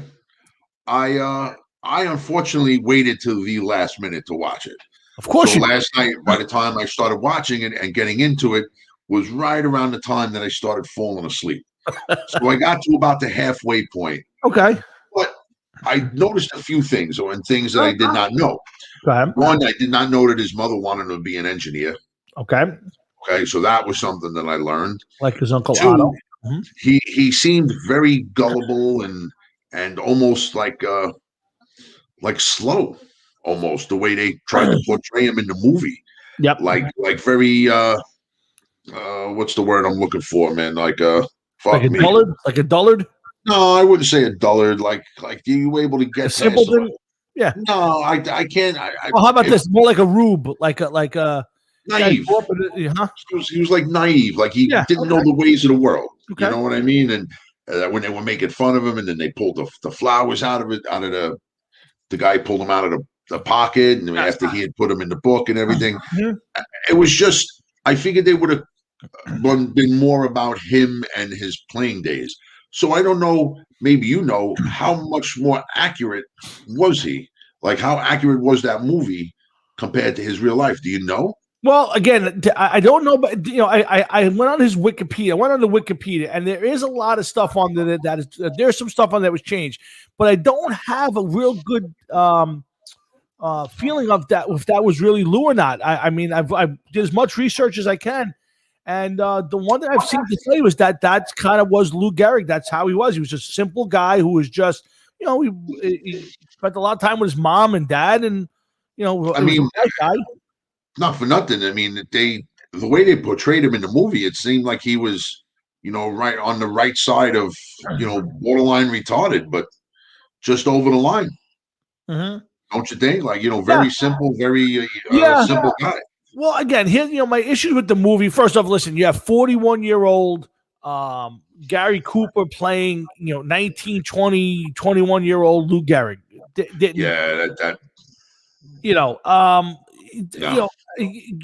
I said it earlier. I don't know if you were on. It looked like he had never even seen a baseball game, let alone played a game of baseball. And it says that in the thing. That basically said he never played baseball in his life. He learned to hit left-handed the best he could just to be able to portray Gehrig. And it was a terrible job. I mean, to that extreme, Gary Cooper's a great actor, but when you're portraying Babe Ruth or Lou Gehrig or Mickey Mantle. Like the guys did Thomas Pepper and was it Thomas Jane and Barry Pepper did in 61. They look like ball players. I'm not saying they're as good as those guys, but they at least they look like they could swing a baseball bat. he looked like he was swinging a 25-pound fly swatter. It was terrible. Couldn't throw, and there is a little bit of a myth. The myth is that they did the whole thing where they kind of reversed his uniform and filmed him. That didn't happen. There was one scene in the minors where they did that, but most of the other stuff is all legit. He just taught him. He just learned how to do it for the movie. But I just seen.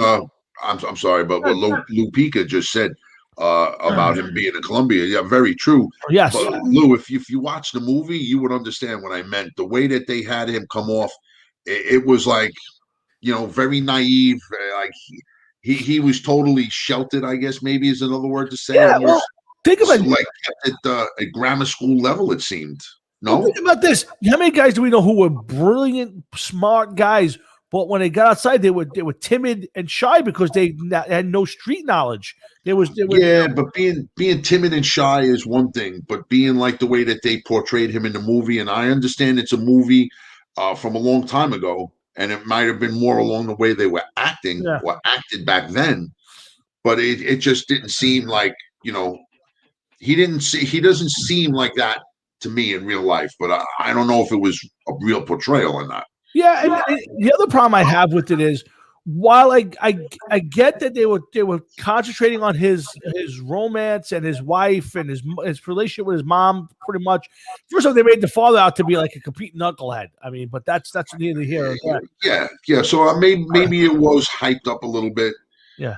And his parents didn't want him to play. Well, his mother wanted him to be an engineer. The mother didn't want. But even then, like, the first thing is he plays in Hartford. She has no idea he's in Hartford. Then he gets called up. It's in the newspapers. She finds out from the newspaper, basically, that his son's playing for the Yankees. And all of a sudden, she locks herself in. She's never going to watch a baseball game. And then the next scene is she's at a baseball game. Like this. There was so much, like, they just jumped around. They jumped around. But once she found out that he was a baseball player, he kind of insisted, like, like he wanted her to see what was going on. He wanted her to be part of it and everything. And then they got to the stadium and they were the first two in the stadium. And, it was just, you would like to think that maybe that's the way it happened, but who knows? I don't know. I mean, listen, there is obviously they lots of movies merge scenes or make 5 or 6 different things or 5 or 6 different people to one to kind of get it all into the thing a lot quicker. But here's the problem I had. You're taking one of the great baseball players of his time, and you didn't do enough about him as the player and him as a teammate. Like, they gave you very little about him and Ruth along the way. They gave him, he's close to this guy, Sam Blake, the writer. He's rooming with him on the road. I wanted more of a backstory on Lou Gehrig, the player. I'd love to see somebody do a movie now about him. I think they would do a much better job. But maybe because Babe Ruth was still alive. He was in the movie, but maybe that had something to do with it. What's that? I don't know. A bunch of them were. Yeah, Dickey, Bob Musial, Mark Koenig. There was a bunch of Babe Ruth. Obviously, there was a bunch of his teammates were in that movie with him. But again, it was more of a love story than it was a pride of the Yankee. I mean, it was again. I'll give you my review on it, but the other thing I didn't understand, I don't know if you got to this part, was there was a scene they were on a train going someplace, and Babe Ruth had a brand new straw hat. Yes, I saw that. And stupid. It's just stupid. Yeah, and he was breaking the balls. Don't wreck my hat. You wrecked the last hat. Everybody wrecks the hat. I'll punch him in the throat or something. And next thing you know, they're all taking a bite of the hat. And I couldn't understand what was behind that. Because Lou Gehrig, I know what you're going to ask, so that's why Lou Gehrig was like a rookie at that point in time. Yes, and they were basically just setting him up to take the fall. So that's why they kind of did that. And they each pretended to eat the bite of the hat, and then by the time it got to him, the hat was completely fucked up. He was the rookie, and then they got Babe's attention, and he seen him with the hat. And that's pretty much hazing, like rookie hazing. It was Babe Ruth instead, No, I get it. The other issue that I had, first off, they show that the wife meets him while he's a rookie, which is not true. He was an established star by the time they actually met and fell in love and got married. So that's one other problem I have. To me, like that's something like why would you lie about that? Like that's the stuff that bothers me. It's what does it matter when they met? Like Well, why did they lie about Bohemian Rhapsody when Freddie Mercury got fucking AIDS? I got you. It's just what it is. No, I get it. Just stuff like that bothers me. And then the fact that they did not do the real speech at the end bothered me. Like, did you know that What? about that speech? That there is only a couple lines out of that speech that are actually recorded and on tape. Correct. Yes, there is no official recording of that speech in full. Yes, you're right. Never knew that until today. Yeah, me either. I went looking it up, but like, why wouldn't you do the entire? I mean, you basically it was a mockery. If you watch that thing, if when you get a chance, if you ever get just go to the end of the movie, and they're showing him the speech, and they have. He got his back to you, and you see Babe Ruth's face, and it's the most awkward thing you've ever seen. It's obviously like I don't know if you like a picture inside a video. It's like the weirdest thing ever, but it's such a great story. And the speech is so famous that why wouldn't you do that the right way? Like why wouldn't you go ahead and make that the star of the show right there? That should be, you're going to end the thing on this. It should be in full and word for word.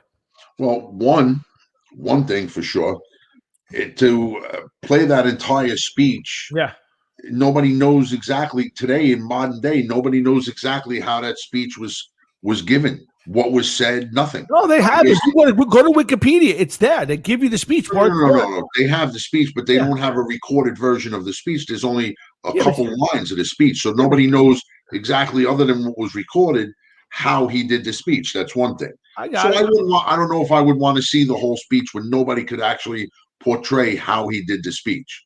You would have to assume that it was done one way or another. Well, at least, and to tell you the truth, do you really give a shit about how he met his wife and how he fell in love with her? And if it's a movie about Lou Gehrig, I want to see how he came up, how he cracked the lineup.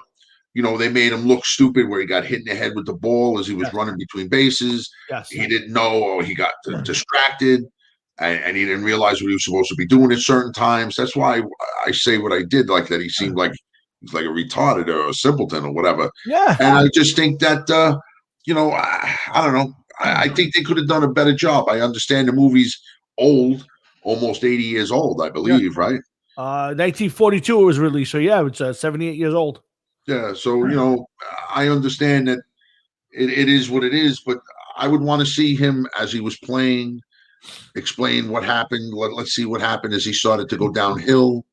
What is it that he realized, that he was getting sicker and stuff like that, Again, I'd like to have seen it. It's a Babe Ruth. It's the Lou Gehrig story. Obviously, I'd like to have seen more about the baseball career and his relationship with the guys on the team. Yes, I'm interested in the wife thing. I understand. Now, obviously, I'm interested in the end when he gets sick and how that all transpired. But it's a 2-hour movie. They could have did a lot more better baseball stuff. Maybe because they had Gary Cooper and he was a terrible baseball player or portrayed a terrible baseball player, that they didn't go that route. Listen, it's Lou Gehrig. It's right in the Yankees. It's a classic. I'm going to give you my take on it right now. If I was giving it a 1 to an 11, Jeff, I'm going to go 7. I thought there was too many inconsistencies in the movie, too much of a love story. It's Lou Gehrig. Gary Cooper does a nice job. I thought he was. I think both actors did a nice job. Walter Brennan as Sam Blake. I thought the acting wasn't too bad, and you get a movie in there with Babe Ruth. It's a 7. Could be better, but the speech need to be full. Well, listen. From what you're telling me, and from what I'm taking away from what you've said, I didn't miss much by missing the last almost hour of the movie. It seems as though it was just a continuation of what I saw, so I don't feel so bad. I think that it could have maybe have been a little bit better. I'm going to go a little bit lower. I'm going to say it was a 5 out of 11, only because it's Lou Gehrig. I really don't give a shit how he met his wife and stuff like that. I don't care. Yeah. Okay. You could just have done a few more minutes of his younger life and like how he hit the ball and he broke the store window and stuff like that. You could have showed that. And I think it would have been more importantly to show his Yankee career and streak, concentrate on. But you know what? Back then, I guess maybe they didn't realize how important that streak was, if you think about it. Listen, that is very, very possible. And you're right. It's only a year after he passes away. But again, I think you're right. I don't have a problem with the streak being so much because at the time, who knows who thought that was. But you can't tell me that his relationship with Babe Ruth and the Murderers Row team couldn't have been a little bit more front and center on a movie like that. I mean, that's more to me. That's a bigger story than his romance with his wife. That I don't know. To like me, you said, I don't care about his romance with his wife. And I'll say this much. I'll go on this one as much further. We've said it before. We've thrown up numbers and discussed numbers as far as Babe Ruth Lou Gehrig goes, and where he stands amongst the all-time greats. And I have to say that I would say that he is definitely within the top three, and as far as I'm concerned, my consensus number one of all time as far as baseball players go. Just so many things that he did, knowing that he batted behind Ruth and put up the numbers he did behind Ruth, just phenomenal. Phenomenal. 100%. If he didn't get sick when he did, he was at 493 home runs. I'd say there was a good chance that he ends up topping Ruth. Again, to hit 700, I don't know. He that wasn't the hitter he was, but I would say he would have gotten closer to 6. And again, listen, if he's alive, who knows that Babe hit 7. Yeah, listen, 100% right. Listen, again, I think a few more good years and his number. I mean, not that his numbers aren't impressive now. I mean, you look at the RBIs and the batting averages and the hit totals. It's mind blowing. The guy was a phenomenal, and had he not gotten sick, who knows? But again, a hard to argue from a pure player standpoint. Now, listen, Ruth was doing things nobody did. He was a great pitcher. It's hard to argue. Babe Ruth saved baseball, and it will always be the face of baseball. But it's hard to argue with you that Lou Gehrig deserves a lot bigger place in baseball history than he probably gets. I feel so. Yeah, I agree with that. You think of you compare them to just about any time in baseball history and put him up against Babe Ruth, put him up against Mantle, DiMaggio, Ted Williams, Mike Trout, Reggie Jackson. Some of the power hitters of modern day baseball. Yeah. And think about what he did, what they can do, and what they have done. And I would have to say I would go with Lou Gehrig almost all the time. It's hard to argue. Again, the numbers are great, and he was a phenomenal baseball player. Hustled, tireless worker. It's impossible to argue and tell you 100% wrong. I have guys that I am look up to more, whatever you want to call it. I think are iconic. But when you put the numbers together and you put them side by side, boy, what a phenomenal player. And he played every day. I mean, that's obviously yes. Ruth Chase Gumade, so he gets a little bit up there. I got you, Louis. I got you. But a great listen, an 8, a 7 on my part. Jeff gives it a 5. We'll be back in 2 weeks with our next installment, and I have a theme being worked on for this. We'll have a theme music and a little intro for the Hard Rock and Sports Night Out at the Movies. I'm not sure which one I'm going to pick yet, but maybe I like to let Jeff pick a movie if he wants, but that's up to him. Listen, that's up to you. It's your segment. Let you get it rolling and out of the gate, and pick a couple. And I got a couple movies in mind. Okay, well, a couple movies in mind. I want to pick something that's entertaining and mindless. Okay, something maybe that I already seen. Yeah, I figured so, but I'm going to force you to watch TV, my friend. I'm going to force you to watch TV. Tom and Jeff here Thursday night, 7 to 9, having a few laughs. We just did Pride of the Yankees and our movie review. Let's get over it. I want to do a little wrestling for a minute. Let's do a minute on wrestling. It's already 40. We've been kind of featuring wrestling. And I wanted to get to the something we never get to talk the the jobber, the unsung heroes. We're always talking about the Hulk Hogan's and Bret Hart's and the stars. We never really get to the guy who set them up to be great. The guys who took the beating, took the fall, and took the loss to let those guys be great, Jeff. And so they're called jobbers. They're the guys who just goes place to place and does the job. They show up every week, knowing they're gonna get out there and run around and give their best. But at the end of the day, they're gonna go home with an L in the loss column. So, Jeff, there's been some historic jobbers, guys like SD Special Delivery Jones, Johnny Rods, Jose Estrada, Brooklyn Brawler. Yeah, the Brooklyn Brawler. There's the legendary out there. I'm wondering, do you have one guy that you would say is the greatest? Frankie Williams. Remember Frankie Williams? There was of course. So do you have one guy that you could say, hey, that guy is the best job? He was there every week, did his thing, and just took the loss. But I love watching that guy wrestle. You mentioned one of the names because as wrestling went on and wrestling changed and evolved, I don't think there is a jobber in what we would watch wrestling today in WWE or WWF, whatever you consider it.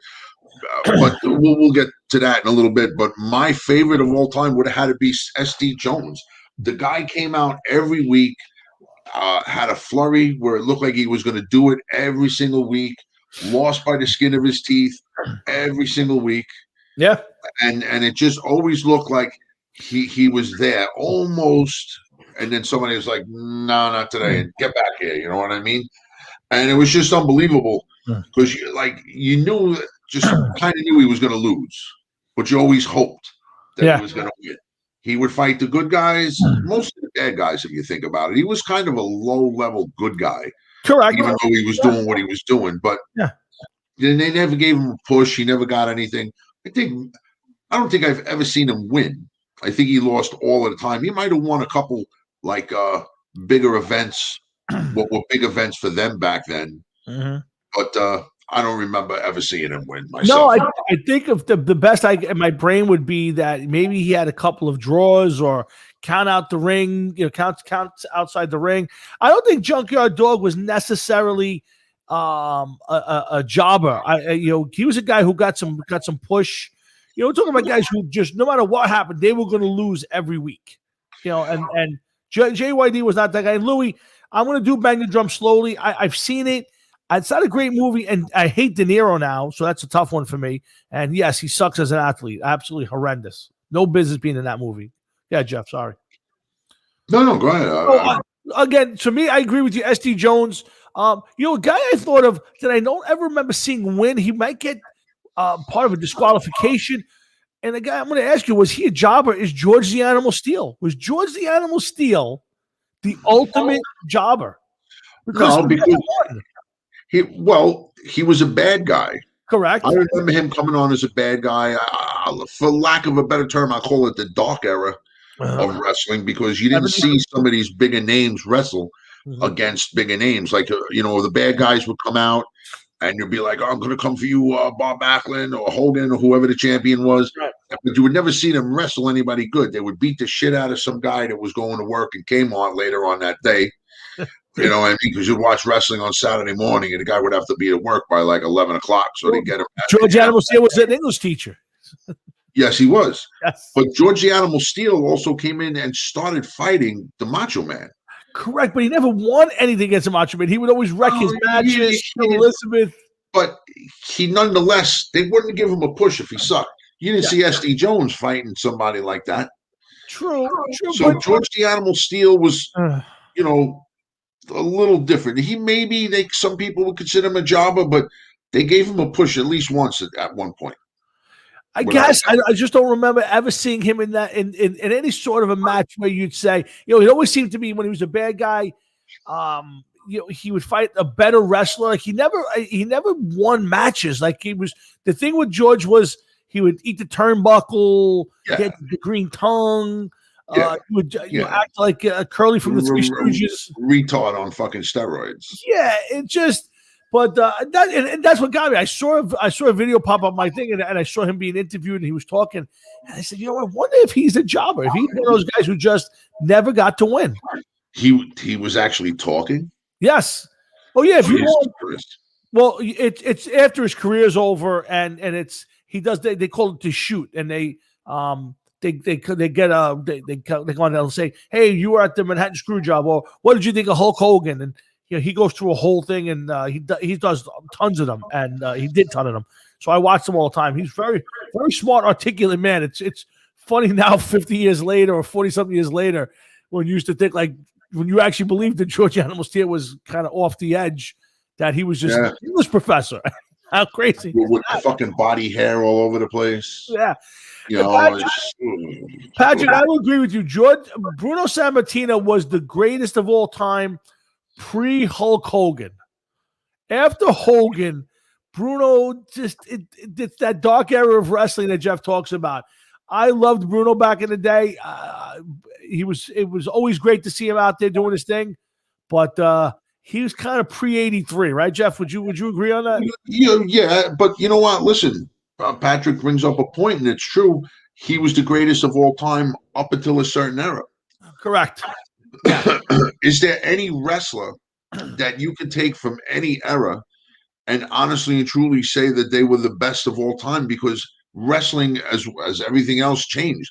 Could you compare The Rock to Bruno Sammartino? No. Would they have been able to coexist in the same time and be able to do their thing, their gimmick? No. Would The Rock have been able to go up against the likes of George the Animal Steele and Hulk Hogan and a young Undertaker? I just don't see it, No, I agree with you. But see, the thing is, we've got to separate wrestling a little bit from sport and to entertainment. And I'll always say that Hogan's the GOAT because without Hogan, I don't ever believe wrestling would be where it is today. Wrestling is not that big right now. No, I get it's it. On a low. No, I get it. But what I'm saying is, think about it, Jeff. Now you could turn on TV almost any day of the week. There are at least two different wrestling, just from WWE, Monday Night Raw, Friday Night SmackDown. Wrestling pre-Hogan was Saturday night, midnight, Channel 9. Without Hogan, I don't think they would have had the evolution that they had. I got you. It goes up, ebbs and flows, and there's been times where it's huge and times where it's not. But wrestling exploded because of Hulk Hogan, and I don't think you would have gotten that without that character. Wrestling exploded because of Hogan, but he also came along at the right time. Absolutely. Just like Stone Cold Steve Austin came around at the right time. There were other guys that people go completely batshit over. Oh, sure. Shawn Michaels, The Undertaker, Triple H, but none of them were Stone Cold Steve Austin. Same thing during Hulk's era. Tito Santana, The Ultimate Warrior, Rick Rude, Macho Man, but none of them were Hulk Hogan. He had a personality. He was able to work the mic. He was able to, somewhat wrestle. Like you see how bad some of these guys are and how stiff he was when he wrestled. But he came around at the right time. They put him up against a wrestler where it really didn't matter. He beat the Iron Sheik, who was Iranian when we were having trouble with Iran and Iraq in the Middle East at the time. Sure. So he defeated an enemy in the country. He was just in Rocky III. Yep. Or just about to be in Rocky III. Mm-hmm. So it was a huge, huge push, and it just steamrolled. And he brought in the era of WrestleMania. Yeah, no, listen. Come on. But that's why I say he's the GOAT. But listen, jobbers, I think we both agree. SD Jones to me is the best one of all time because he was a good wrestler who just I never thought the other guys were great wrestlers. SD Jones could wrestle.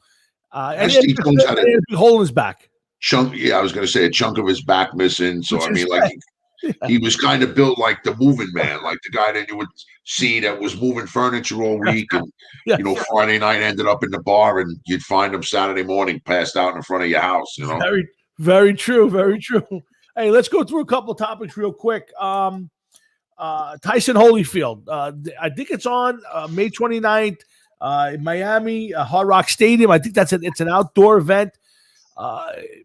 I have to be honest. My first thought when Matt Salitri got me on that was, I don't care. I'm not watching after the last one. They're talking about legacy. They're both. It's 20 years since they fought, or more. I don't think this is a legacy fight. I think this is a money thing.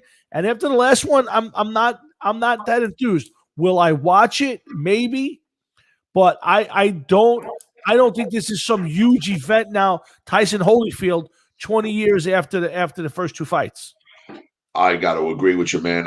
It is one of the last things I want to see. Somebody said that they need this for their legacy. I disagree. Holyfield is 58 or 59 years old. 58, yes. Right? The guy, last time that I heard him talk, he made Biden look like a fucking spelling bee champ. He shouldn't be fighting anybody. Okay, I just don't see it. What are we going to get out of this? I'm sure Holyfield probably still built like a brick shithouse. Oh, absolutely. Okay, but I have no interest in watching somebody who's this close to fucking Social Security fighting somebody else. Maybe if they were in the fucking parking lot of Pathmark and these two guys started brawling over a parking spot, I'd stop and watch, and wait to call an ambulance or something. But I just don't feel the need to see this. I really don't. Well, here's the thing. For me, for the show, I feel like I gotta watch it. Now, listen, if they're charging $100, I ain't watching it. I decided the cap on this for me is $50. I might watch it for 50, but if I gotta go to what I went the last time with Snoop Dogg and the what I saw the last time, I don't know if I could do it. It was painful to watch. It was bad to watch, and then the fight was terrible. And that's what I'm afraid of this time. And I feel like I got to watch it because I want to get on the show and either say how great it was or how terrible it was. But to me, am I going to see a repeat performance of two old guys protecting each other to last 7 or 8 rounds or whatever they go? I don't know. This, to me, take the legacy part of it. Tell me that you're basically grabbing some money and giving people nostalgia, because the fighters of today don't do it for anybody. Because I would respect that more. Well, let's be honest. Evander Holyfield probably has the IQ of the tube that's in the middle of a fucking roll of paper towels at this point in time. Probably. All right, he's gotten hit so many times. Is all of a sudden he's going to be in the middle of the fight? Is he going to look at Tyson and maybe snap and go into fucking fight or flight mode because he's going to remember his ear is missing? You know what I mean? You just don't know. And it's, listen, those fights happen well past their prime and when they should have happened anyway. Sure. So who wants to see it now? It's an exhibition. Call it for what it is. Yeah. And how is Holyfield, now it's not Holyfield, how's Tyson, who was fighting 2 fights a year, they just announced this. Yeah. Now all of a sudden he's going to be ready to fight? I mean, that just should go to show you a 55-year-old man how fucked up this fight is actually going to be. Yeah, I'm torn because I kind of feel like I have to watch it for just for the sake of the show, but it's ridiculous. So again, am I excited about it? No. I was excited about the first Tyson Roy Jones fight because it was different. But when you watch the fight, you realize they didn't go out there to beat each other up. You want guys to go out there and fight, and there wasn't that. And I feel like this is going to be a little bit of the same. But we'll see. It's early to tell, and we'll talk more about it. It's been back and forth a little bit. First it was on, then it was off. Now I think it's on, but I couldn't find confirmation. So we'll keep an eye on that one. It could be off because there was something where a production company of some kind was saying that they represented Tyson. Yes. And Tyson was like, I have absolutely nothing to do with this company. Yeah. I'm not fighting. I'm not this. I'm not that. I just read that earlier this week. So you may want to see, who knows if it is on, but listen, if they were really going to fight, I'd want to watch it. But I just don't think that it's going to be a real fight. I agree with you. We'll take a look. One thing we touched on earlier, but I want to go back to it a little bit, and because I see Patrick still here, is the referee thing. Now, did you get a chance to listen to it? Did you get a chance to see that at all, Jeff? No. What I did is I did read the article, though. Okay. So I did see the article. Yeah. And I got to say, first of all, What were the teams again? I'm sorry. It was Please. the Predators. It was the Predators and The Kings. I think it might have been the Kings or somebody West Coast. So yeah, maybe it was Okay. Nashville. I mean, The team that he wanted to call the penalty against was already up 2-0, I believe. I believe so. And I think the scores are. And here's the thing. I understand early in the hockey game, you might want to call questionable or close penalties just to set the tone. I don't have a problem with that, but to come out and say, I want to call a penalty just to call a penalty, you're a referee, but it is the Kings, okay. But here's the thing. I think this happens more than you think. I think this guy just got caught saying it. You can't tell me that referees, umpires at any level, you can't tell me that there's not a little bit of personality, whether you like the other team, maybe somebody on the team pushes you off, or you just showed up in a bad mood. You can't tell me that this is one random thing ever. I'm not buying it. Listen, I'm sure maybe if he has a boner, like in the middle of play, he knows that there's a certain player that maybe doesn't like him. Right. So he throws the puck at him once in a while to, put some play near him. So like he's in the middle of the action, or maybe he's going to get hit by a player, he's going to get hit by the puck, or stray stick, or something of that nature. That must happen. So maybe I can see these guys getting pissed off and be like, all right, Dick, roughing, because it was that late hit. But you know what? Hockey is a sport where it's going to be kind of hard to really call a penalty because it either happened or it did not happen. You know what I'm saying? No, I got it. But there's a lot of stuff times where guys do. You see a lot of tripping penalties where guy skates by a guy puts a stick on the guy's thigh, and all of a sudden he's falling down, and you get a tripping penalty. Yeah, but I mean, what the hell? Depending on the nature of what the penalty is, too. You can't call a roughing call and be roughing, and meanwhile, like nothing happened. Like, where was the roughing? I was 10 feet away from the guy. The tripping, yeah, that's something that maybe you could do. Maybe add a roughing onto a fight or something of that nature. But, there are certain things you could do, but it's got to be an obvious penalty for him to call it. But let me ask you a question. Like, Patrick's on, and Patrick was a really good referee. Around Staten Island, Jersey, guys, the umpire refereed everywhere. But if you're a ref and you come into a game and let's use the pros for the hell of it. And back in the day, that we all know the Raiders were one of those teams where it was dirty. They were, do you don't think a referee came into the game going, the first close thing I get, I'm going to throw a flag to let them know they're not going to get away with this? Like, it's got to be in the back of a referee or umpire's mind before the game that he wants to set the tone one way or the other. You know what I mean, Jeff? I mean, and you're not going to tell me at the end of games, especially in hockey games, that the referees don't put the whistle in their pocket and let the players play. Well, of course, at certain times in a sporting year, of course they let them play. They have to. It's the playoffs, or it means getting into the playoffs. But in certain sports, like maybe on a pass play, you could call a holding. You're like, well, it was a questionable call, but you could turn around and whistle a play dead. If you think like you don't want Tom Brady to win this year. Yeah. And here he is in the championship game, and you're like, you know what? I'm doing what I can to make sure he don't win. Wow. It looks as though that he's going to get off a big penalty, just blow the whistle, throw a flag. I don't think that. I don't want to believe, at least, that there's referees trying to decide games that way. I just think that there's a. I don't think they're trying to so much to decide games as maybe they ought to fuck with certain players. That I don't want to disagree with.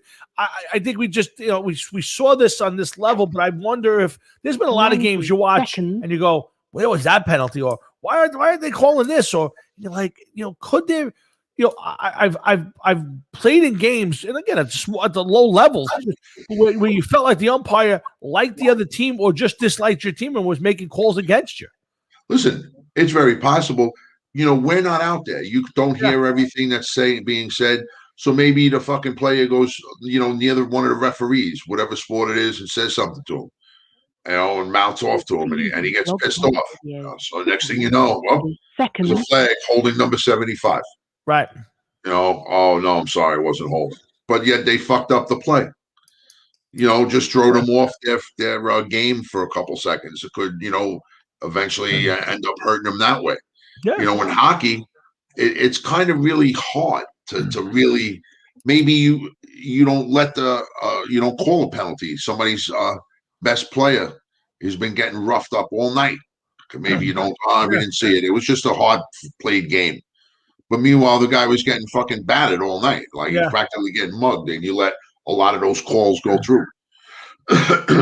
Steve Avery, who played for the Kings and the Rangers and I believe the North Stars when he was playing in the league, was one of those guys that was irritating just about every single person that would watch in a game and involved in the game. I think they called a lot of penalties on him just to, fuck with him, get him off the ice. I remember reading a lot of shit about him and with him, that he was always running his mouth, saying something stupid to other players. So, what a better way to penalize him, put him in the box. Questionable call, but he ain't getting it. It ain't going towards him, Yeah, DJ, and Patty, I'm glad you were honest about it and say you took a tougher stand in the East games and in the lower division games, and rightfully so. But like I said, while I think what happened to the guys, they forced him to retire early and all that stuff. You can't get caught saying it. You just hope that the referees or umpires don't interject themselves into the game just for the sake of it. I understand setting the tone. I understand about telling a team you're not going to let them get away with things, but don't interject yourself into a game and change the game. Guys go out there, even in the beer leagues, you go out there, you're playing your ass off, you're having some fun, you want to win, and the last thing you want is somebody dictate the game to you from an umpire standpoint or referee. You don't want to lose it. Sometimes you're going to lose the game because your team just ain't going to win. That's all there is to it. You don't want extra help of Patrick. I see that what you said there, but just real quick so that I know when you said that East Division, the East games or whatever, was that the higher division in the Staten Island Touch Tackle League? Yeah. All right. So then I don't blame them for taking a tougher stand because they were taking it more serious. Sure. Had a competition up there. Yeah, sure. Is there still a Staten Island Touch Tackle League? I think it went away. They tried to keep it around for a long time, but I think they finally gave up a few years back. It's gone now. Yeah. Oh, that's a shame. I remember there were certain teams that were very, very big. Oh, sure. Fillmore and Pizza Town, Berlin Lee's Pizza. Mephistopheles, Louis Pica's old team, Mephistopheles. There was some great – listen, back in the day, you would go down on a Friday night or a Thursday night, and the Berries would be packed for some of these games. I mean, hundreds of people. You couldn't get parking in the area. You'd be 4 deep to watch a touch tackle league game. I mean, it was a big thing. I remember, of course, it was a big thing. Yeah, so, I mean, but shame of it's gone now. But I appreciate Patty. One of these days, you got to come on the show. I want to talk wrestling. I want to talk wrestling. I want to talk refereeing and umpiring with you.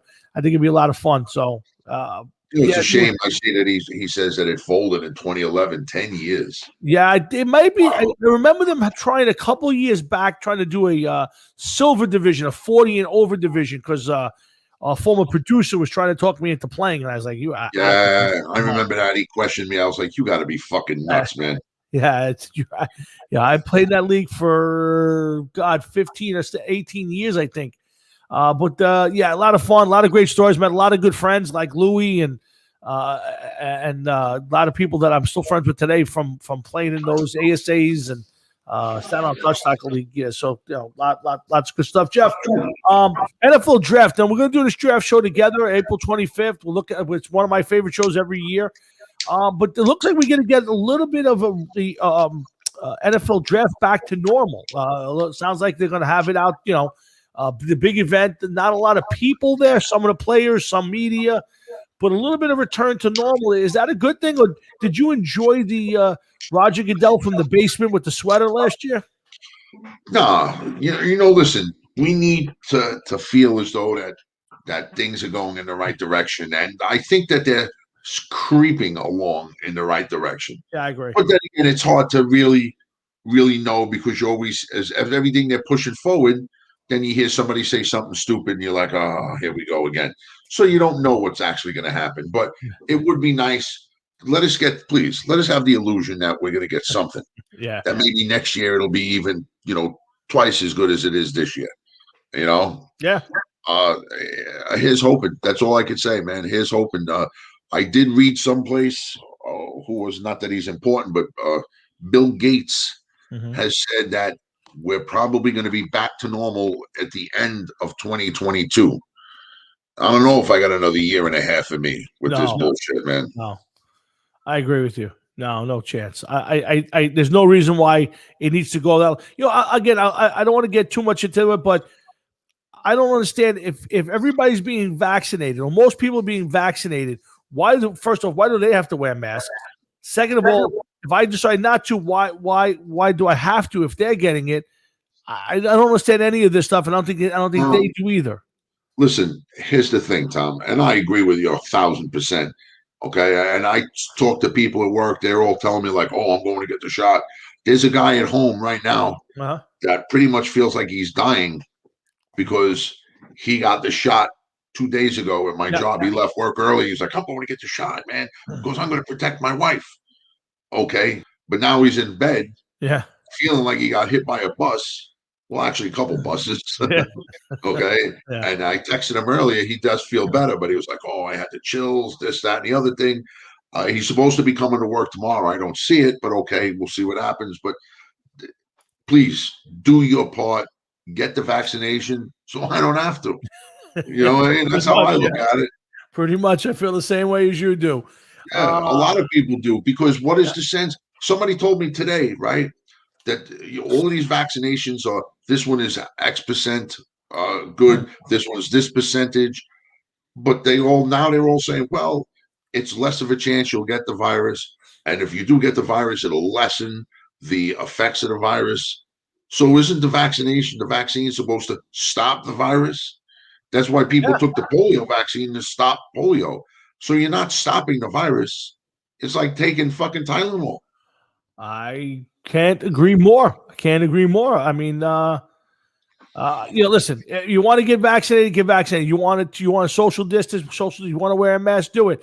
I don't see why at this point we all can't just live the life we want to live.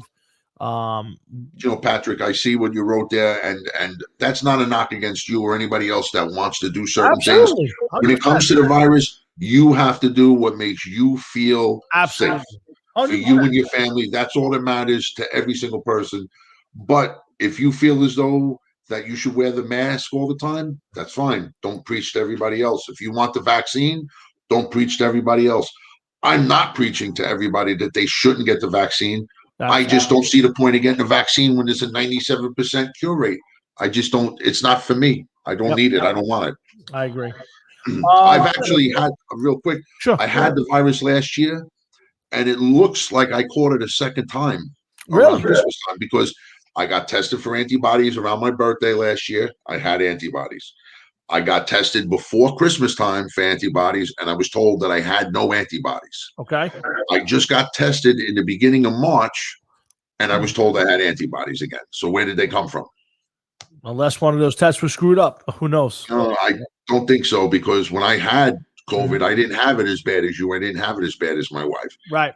It was an inconvenience for me for about 20 hours. I had a bit of a fever. Right. Well, I was sitting there waiting, like, when's it coming? When's it coming? And then I was like, wait a minute, I don't have a fever anymore. It's gone. And I was fine. But my wife got it for 2.5 weeks. Wow. Yes, I remember. She got it really bad. Yeah. Jeff Kane. We were talking about Kane a few weeks back. Is getting inducted into the WWE Rock Hall of Fame. So congrats to Kane.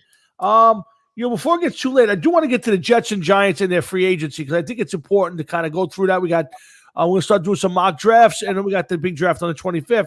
Which team do you want to run through real quick? Which one do you want to go first? Let's go through the Jets, because wow. I don't understand another year, and I just don't understand what it is that they're doing. I understand they have more draft picks this year, so maybe they want to try to build more through the draft. But I feel as though that they should have at least, even if they knew they weren't going to get him, at least chase a name. Pick one and try to chase it. So at least it makes it look like you're trying to get the big name for somebody that. But I mean, a lot of people are big on this defensive end that they got from the Bengals. A lot of people are saying a lot of good things about the receiver from Tennessee, but every day I noticed that they're picking somebody else up, but they're like filler players. They did nothing with the offensive line. Nope, that's what I was going to bring up to you. Yeah, go ahead. Okay, they're going tomorrow for the kid Wilson's pro day. They went to Justin Fields' pro day. Rumor has it that Douglas wants to go after Wilson, but that the Jets coaching staff wants to keep Donald. So already there's a little, war of words, so to speak, of who's going to go where and what they're going to do. But you'd like them to get it together. But at this point in time, you didn't do anything to help a rookie, and you really didn't help anything to help Donald on the offensive side of the ball. You got a couple playmakers, but they need an offensive line. You couldn't get somebody. We're going into the season with the same offensive line. It's scary.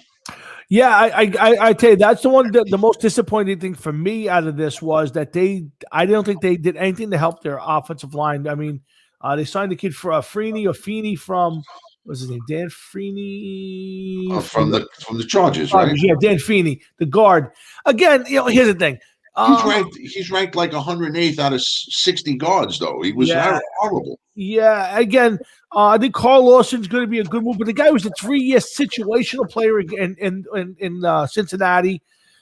Corey Davis could be a big pick, but again, a guy who I'm not sure about. So here's the thing. I don't think he threw away a lot of money, but I don't think he did anything to help himself, and it shows me that they're going to go after this through the draft. I think they're going to try to build this team through the draft. Do I think they're going to trade players? I don't. I think that Sam Darnold will be a Jet next year, and I think they do draft a quarterback in the first round. I do.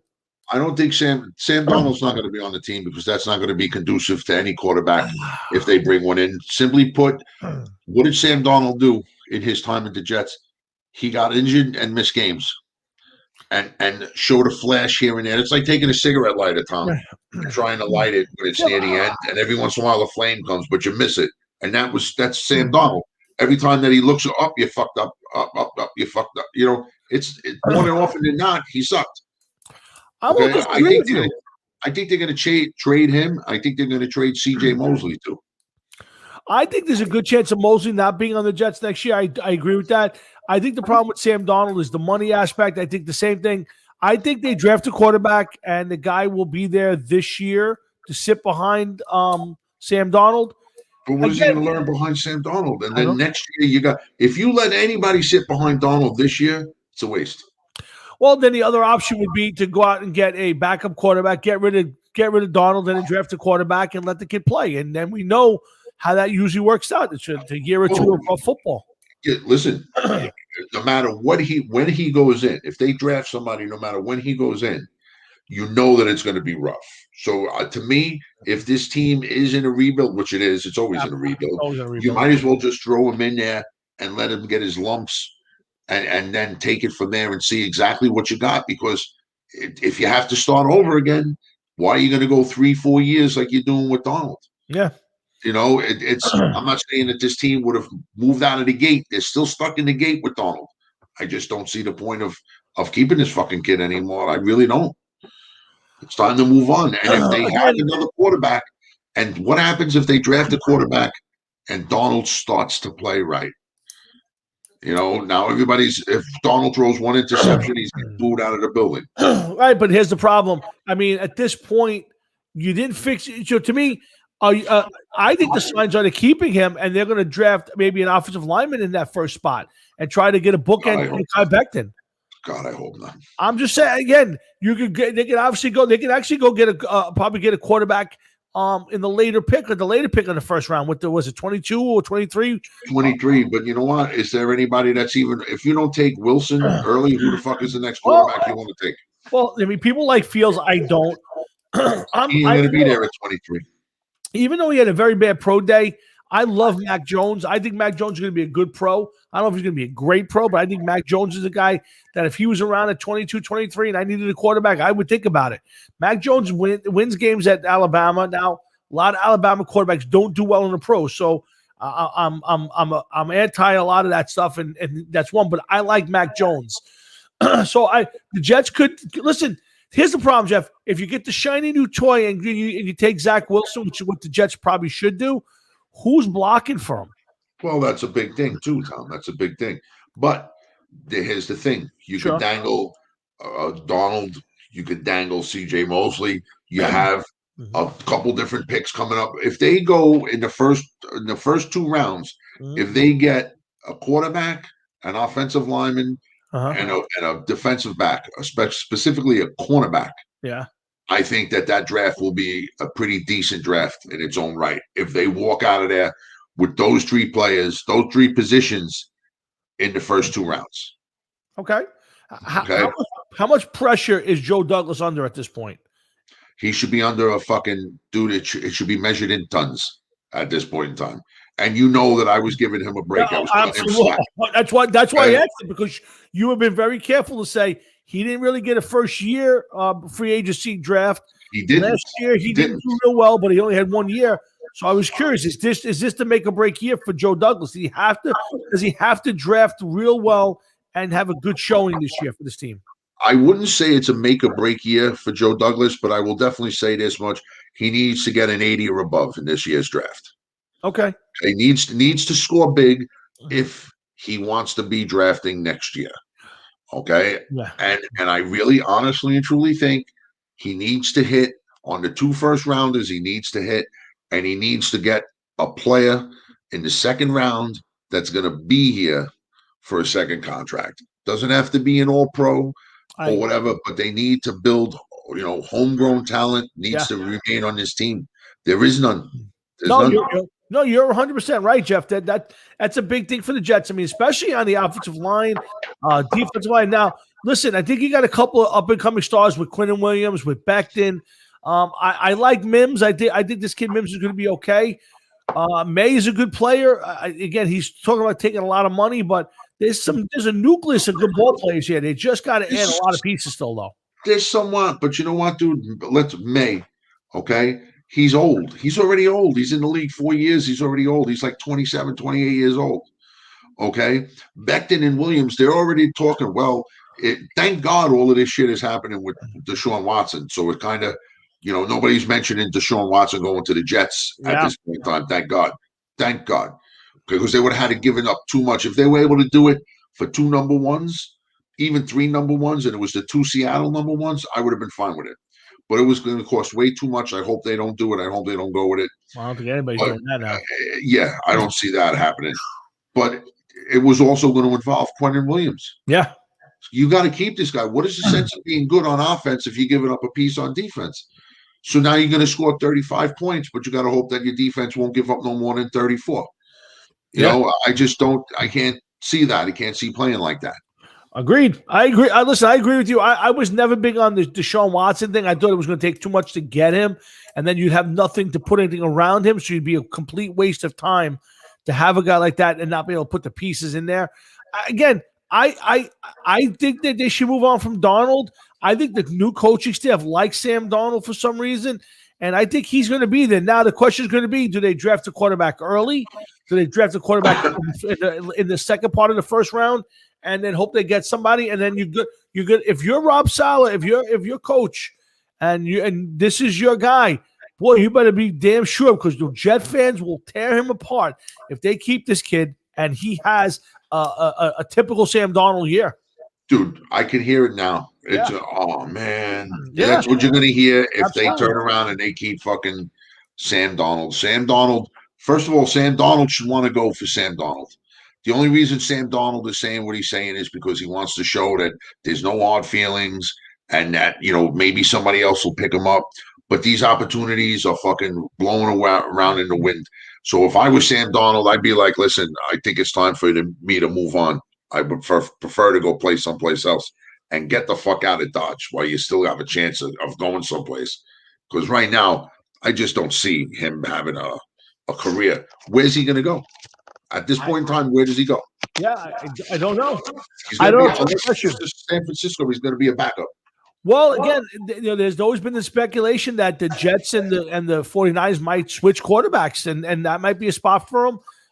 Who knows? I mean, could Sam Darnold be a veteran backup someplace? Probably. If Andy Dalton can play, why not Sam Darnold? I mean, who knows? We'll see. It's going to be interesting. Let's go over to the Giants. It's getting a little late. Jeff, I mean, I love the fact that the Giants were active. And if you're a Giant fan out there, I don't want to hear any Giant fan say, what is Gabe Gettleman doing? And I'll tell you, for both teams, day one of the draft, they were very quiet. And the Jets fans and Giant fans were ripping with their GMs for doing nothing. And then Gettleman all of a sudden found the pot of gold. And he signed the big names. Now, listen, it may not work out. Kenny Galladay may not work out. John Ross might not work out. Reggie Ragland might not work out. Kyle Rudolph may not even be on the team. Adoree Jackson might not work out. But Gettleman went out and signed the bigger names who were in the bigger positions of the players they needed. And if it doesn't work out, I'm not going to blame Gettleman. I'm just not. He got you the best guys out there. And if it works, it works. But I'll tell you that I'm always reluctant with teams where you put so much pressure on veterans to come in and mix the chemistry and play well. Jeff, is this a big gamble for Dave Gettleman? If I was a Giant fan, which I am not, if I was a Giant fan, I'd be ordering wood to be delivered to MetLife Stadium to build a pyre. Because if Gettleman fucks this up, we drag him out of the stadium, tie him up, throw him on top of the pile of wood, and light it up. And burn him out of town. First of all, he tried this with Nate Solder. Correct. It didn't work. Correct. He did this with Golden Tate. Mixed results. Okay, you got yourself a young quarterback. Okay, this guy Galladay, his name was Galladay. Why didn't the Lions sign him? Why didn't they go after him? Don't know. Good question. You had Matthew Stafford over there. I understand they got rid of Stafford. Did they take a step backwards? I don't know. Goff went to the Super Bowl. Stafford never did. Goff is younger. Stafford is getting older at 30-something years old. The Lions made a killing what they got in return. They got a stunning quarterback plus 2 number ones. You got to be kidding me for fucking Stafford at 33 years old. I agree with you. But here's the thing. You're right on this. Here's the thing. So Gettleman comes in. They say he got a terrible offensive line. Fix the offensive line. So he went out and he took the guy who was the best choice on the market, and it didn't work. But how do you blame him? Like, if he let Solder go and Solder was good somewhere else and he signed somebody else, you'd say, the best guy's in front of you, didn't take him. You can't tell if the guy sucks. But here's the thing, and I'll tell you why. There's always a but. Okay? One, Belichick let Solder go. Agreed. Okay? Whenever Belichick lets somebody walk away, at whatever age it is, it always seems like he brings them right to the brink, and then that's it. 100%. He's no longer serviceable. Let him go. Right. Okay. That's why I don't understand with him re-signing fucking Cam Newton. I don't understand that. Well, I agree with you. That's a whole different story for a whole other day. But let's stick with Solder. Okay. Now Gettleman overpaid for him. Sure. Okay. Now you're welcome him. You're going to welcome him back after he sat for a year and he wasn't a decent player when he was still playing. Now he sat for a year. Now he's got a year's worth of rust on him. He's what, 31, 32?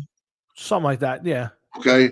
You're already having problems with the left tackle that you got last year that you're seeing that maybe you should move him over to right tackle and get yourself draft another left tackle or find another left tackle. Mm-hmm. Do you feel confident with Daniel Jones, who's iffy as it is to be the franchise quarterback of the New York Giants, with Nate Solder on his left side, his backside?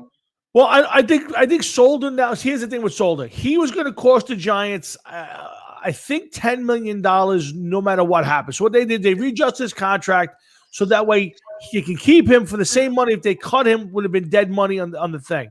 So now what Nate Solder becomes is a possible right tackle this year and could be a swing tackle. So if Andrew Thomas gets hurt or takes a step backwards, I can't remember where I read. I don't know if it was ESPN that they said that they don't think that he did such a good job, that kid.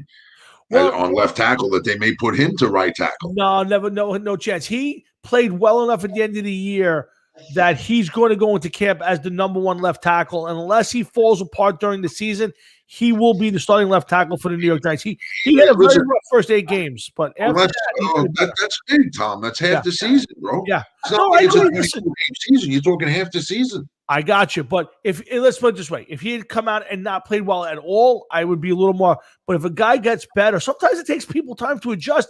We're asking guys to play who's a rookie to come in and play the hardest position in football. From my other than quarterback is left tackle. You're 1-on-1 against the other team's best rusher, usually in a 1-on-1 spot. And the kid had a rough start, but I thought he played much better the last 5-6 games, maybe half the season. And I'm confident. I will go into the season with him there. And Solder is either going to be the right tackle or he's going to be the swing tackle.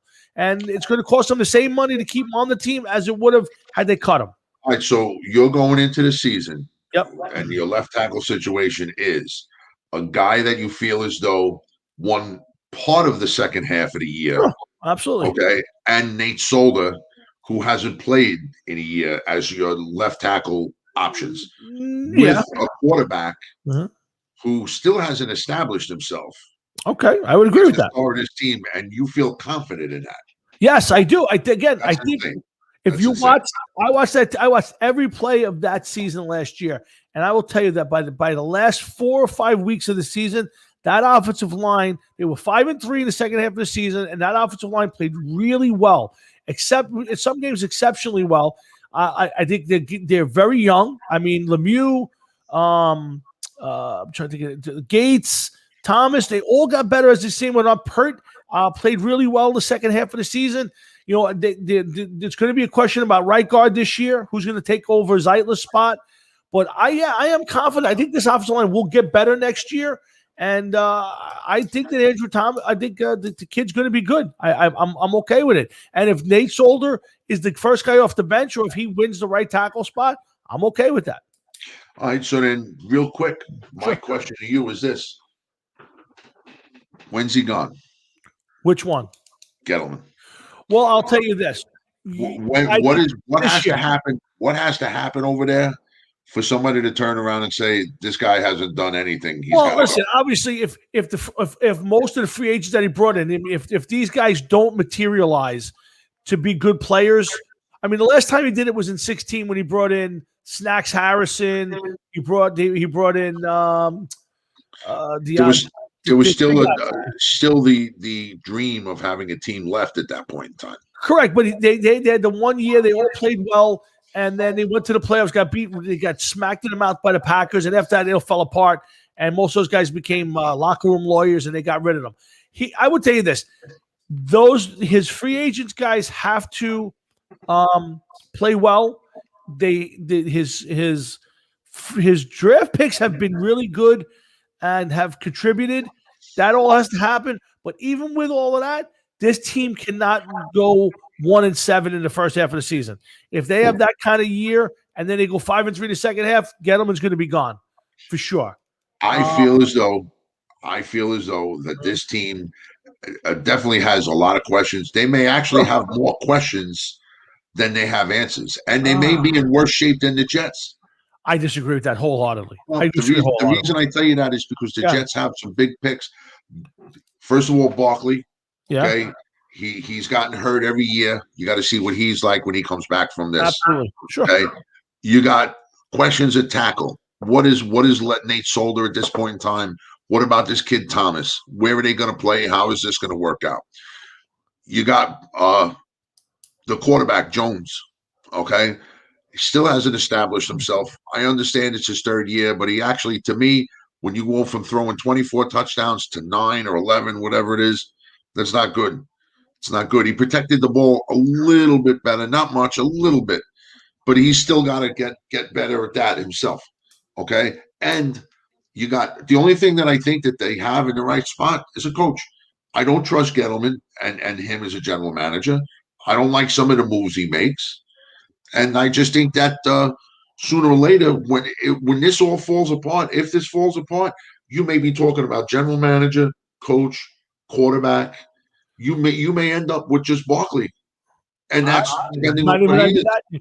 I got to tell you the truth. I don't know if Saquon Barkley will get a second giant contract for the big bucks. I listen. I love Saquon, and I hope he plays well enough to force them to do it. But that will not surprise me. I think Jones is the right guy. I think he's going to be fine. Do I want to see him play better than he did last year? Yeah, but I think there were times he actually did play better. I think he did do a little better job with the ball in his hand. Listen, he had a lot of time last year where he wasn't throwing to great receivers. Now, if I got Shepard, I got Slayton, I got Galladay. If Kyle Rudolph does play, which right now I know there's a foot injury situation, I still think the one thing Gettleman did is he put them in a position where on draft day, the number 11 pick, they can do anything they want. They can pick up another receiver. They can get the kid from Penn State if he's still on the board as a linebacker. They can go defensive back if Patrick Surtain's there. Gettleman's done a good job with free agency to the point where that pick can be anything they want. They can shore up a position. They can add to a position. There's a lot of things that they can do in that spot. They can trade out of that spot, down, up, and it's not affected. They've filled a lot of their needs on free agency. Now, will it work out? Different story. But Gettleman has at least gone out there and said, I got you the best receiver that was available. I got you the best corner that was available. I got you, I got Mike Glenn. I got this, I got that. He's at least gone out there and been aggressive, and that's what I like about it.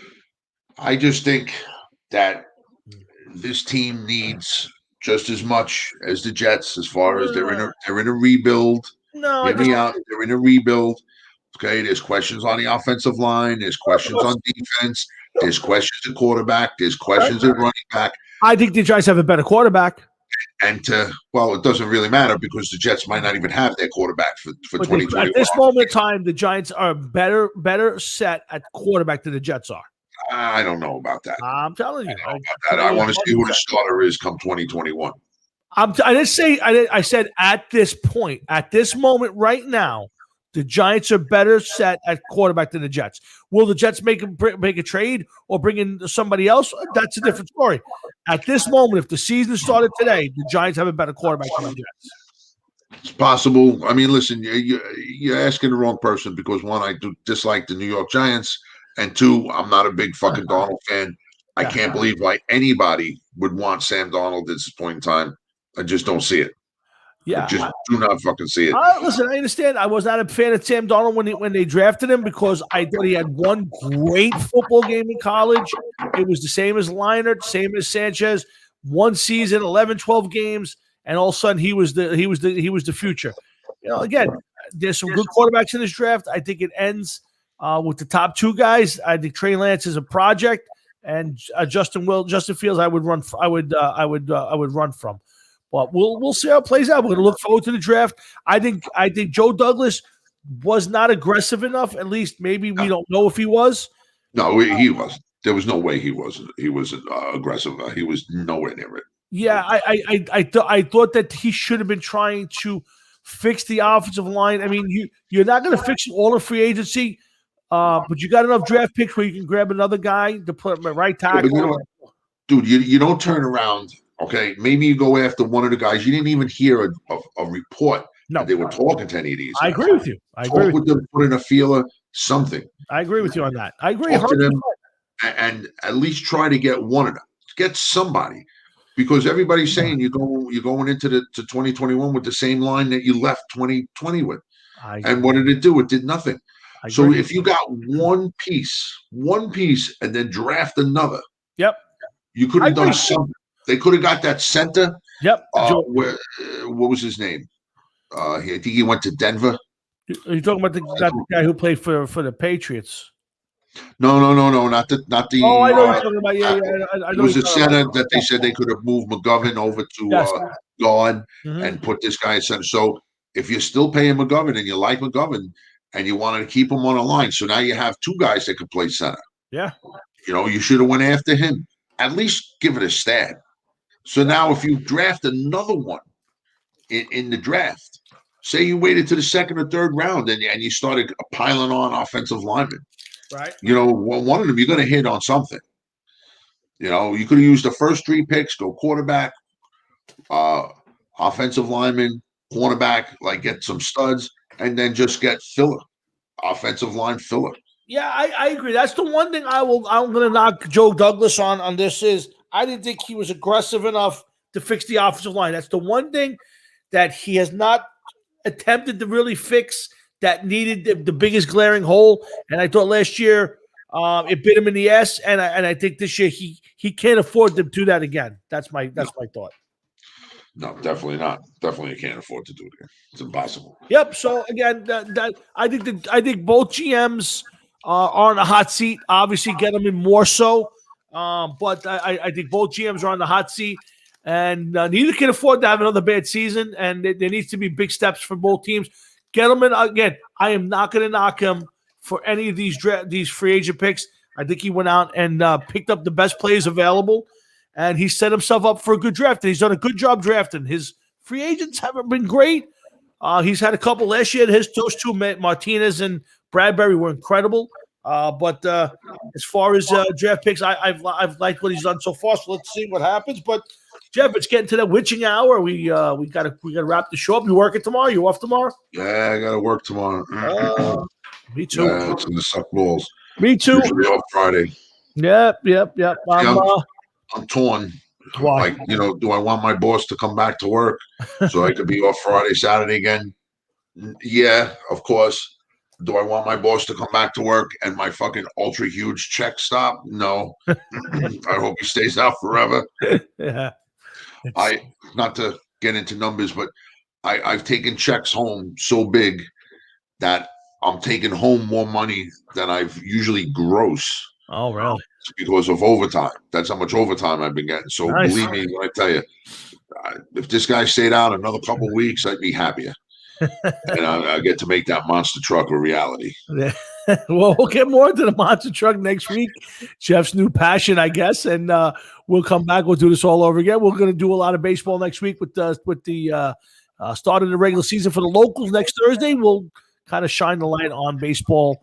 But as always, we'll be talking a little bit of everything as we do here every week in the Hard Rocket Sports Show. I think I got a guest book next week. I got to look at the thing, but we'll figure it out. But we hope you come back and you spend some time with Jeff and me and get ready. At the holiday week next week, Passover and Good Friday and Easter's around the corner.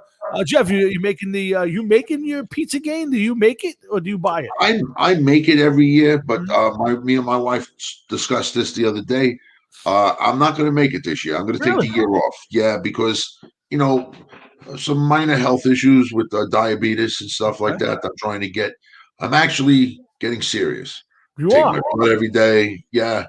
Something about keeping everything that I came into the world with, like, fingers and toes and stuff like that. So I figured it's time to get serious. Let me see what I can do about lowering everything. And Good. It's not working. So the last thing I need to do is make a 15-pound eats the Rustica fucking health bomb. Even with giving some away, I still had 7 or 8 pounds. It's just not good. A lot of pieces of Rustica. Yeah. My mother, last year I made a half one, so this year I'm just not doing it at all. My mother, right before the show, I've been eating very healthy lately. My wife and I, we've been doing much better job eating, and she's taking care of me and all that good stuff. So I come home, I have my wife picked up a fish salad type of thing. Not bad at all. So my father calls up and says, "I'm coming over. Your mother cooked."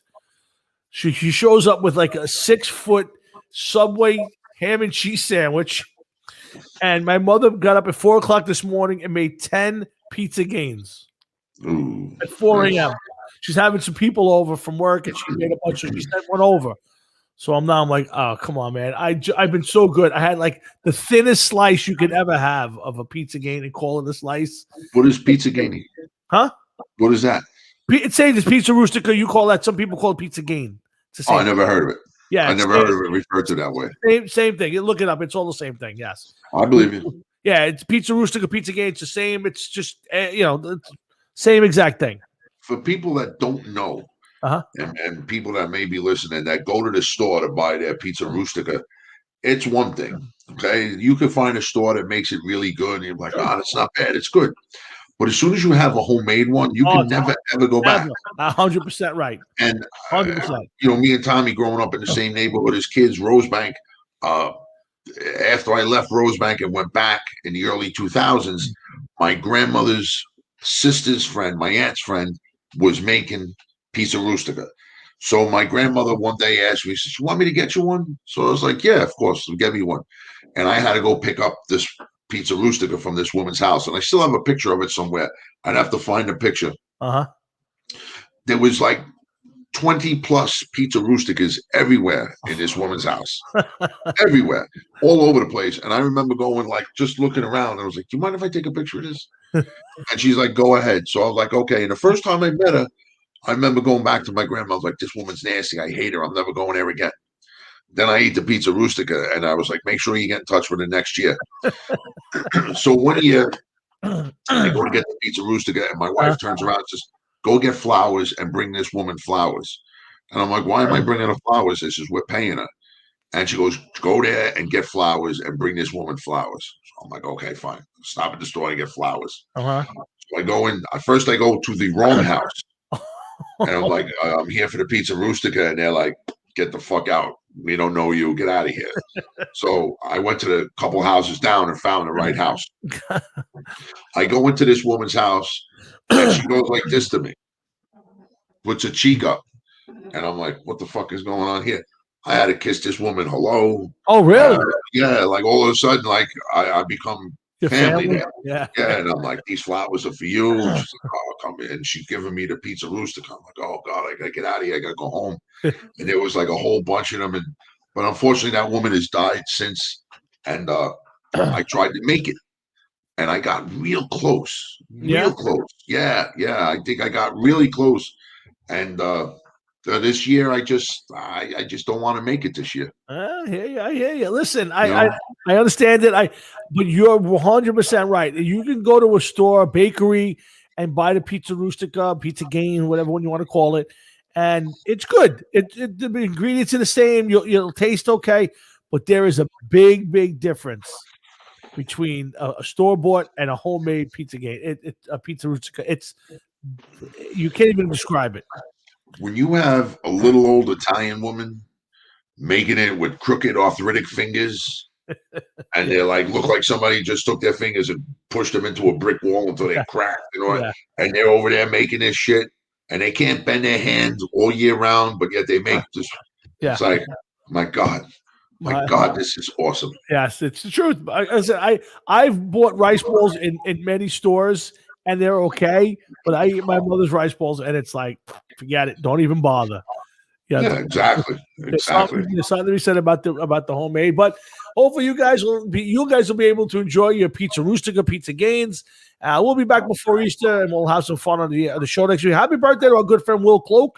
I'm sure he's not watching at this point, but thanks, Will. I'm glad you enjoyed your shirt that we sent you. So, but Jeff, you got anything you want to add before we close it up?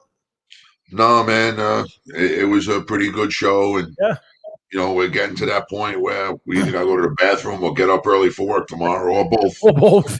Exactly. Yeah.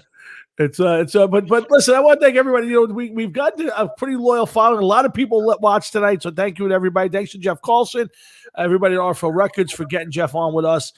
Thanks to my dad for popping in. Everybody online, Louie, Leonard, and Patrick, and all the people kind of regulars now on our show. Thank you very much. I do appreciate you guys giving up a little time on your Thursdays to spend with us. So thank you very much. That's all I can say on that end, right? I got to ask, how many of these guys are right now, wherever it is they sit in their fucking living room or whatever, that they're passed out, their phone is in a puddle of drool on their chest or something, or something like that. Absolutely. I will give Jeff the next movie, but that's 2 weeks from now. So I'm gonna give it to him early, so maybe he'll get a chance to watch it in the next 2 weeks. We'll see. Yeah, give me a movie that I could squeeze in like over the course of 2 or 3 days. Because when it comes to watching TV, like last night, the dog, she was jumping on and off the sofa. I'm gonna give you one right now because the draft is coming. So I'm gonna give you one. I know you've never seen it, but it's a really good movie. Rudy, we're gonna do Draft Day with Kevin Costner. I'm telling you, the draft is coming. If you're a draft fan, It's a really fun movie to watch. It's about but it's Kevin Costner, man. no, Kevin Costner does a great job in this movie. He's a That's like saying what was that movie that he did where he was like the Aquaman knockoff, and you say that this is the new Justice Waterworld? League? Yeah. Oh, that was terrible. Oh my God. I got through 3 minutes of that before I bailed. No. Draft Day, I'm telling you, you're gonna enjoy this. Take the time to watch it. Draft Day with Kevin Costner is a good movie, and it's a real fun draft movie. So that's the movie in honor of the draft coming up. That's what we're gonna watch. Draft Day. Let's see real quick. All right. Draft Day movie. Okay. All right. Rotten Tomatoes gives it 3%. IMDb gives it 3.2 out of 10. Some other movie rating thing gives it 12%. 12%. This is a winner. How old is it? 2014. Yeah, 14. It's pretty recent, and again, I'm telling you, watch it. You'll enjoy it. It's really a pretty good representation of the draft. A little far fetched, a little bit on the thought process, but it's a good movie, and it moves quick. And it's not a love story. It's a football movie. It's all about the draft and the thinking behind this guy trying to make a big splash in the draft. I'm telling you, you'll enjoy it if you give it a chance to watch it. Frank Langella is in it, huh? Yes. It's got a good cast. The one, the comedian, what's his name? I can't think of his name on top of my head. Smokes a lot. I can't think of his name. He's in a bunch of different shows. Anyway, take 5 minutes and read up on it. But I'm telling you, Draft Day's the movie 2 weeks from now, and you're going to enjoy it. It's a good thing right before the draft. We'll be able to watch that one. So that's the movie. I'm picking it now. You'll get the next one. But guys, we're going to wrap this up and say goodnight. So for Jeff and myself and everybody here at Hard Rock and Sports, thanks for listening. Thanks for watching. We appreciate any time you give us. Please have a great weekend. Enjoy the weather. And we'll see you back here next Thursday night on the Hard Rock and Sports Show. Have a great night, bro. Same to you, man. I'm sure that you'll be doing like me, shuffling off to the bathroom, take the dog out, and straight to it right now, my man. Straight to it. Go to bed. That's my plans. Pretty much. Actually, I got to change that. I'm gonna go have a snack first. See what we got hanging out in the refrigerator. Enjoy it and enjoy your puppy and all bit. And I'm sure I'll talk to you over the next couple of days. So everybody have a good night. Thanks for watching Jeff and I, and have a great weekend. Later, man. Later. Bye.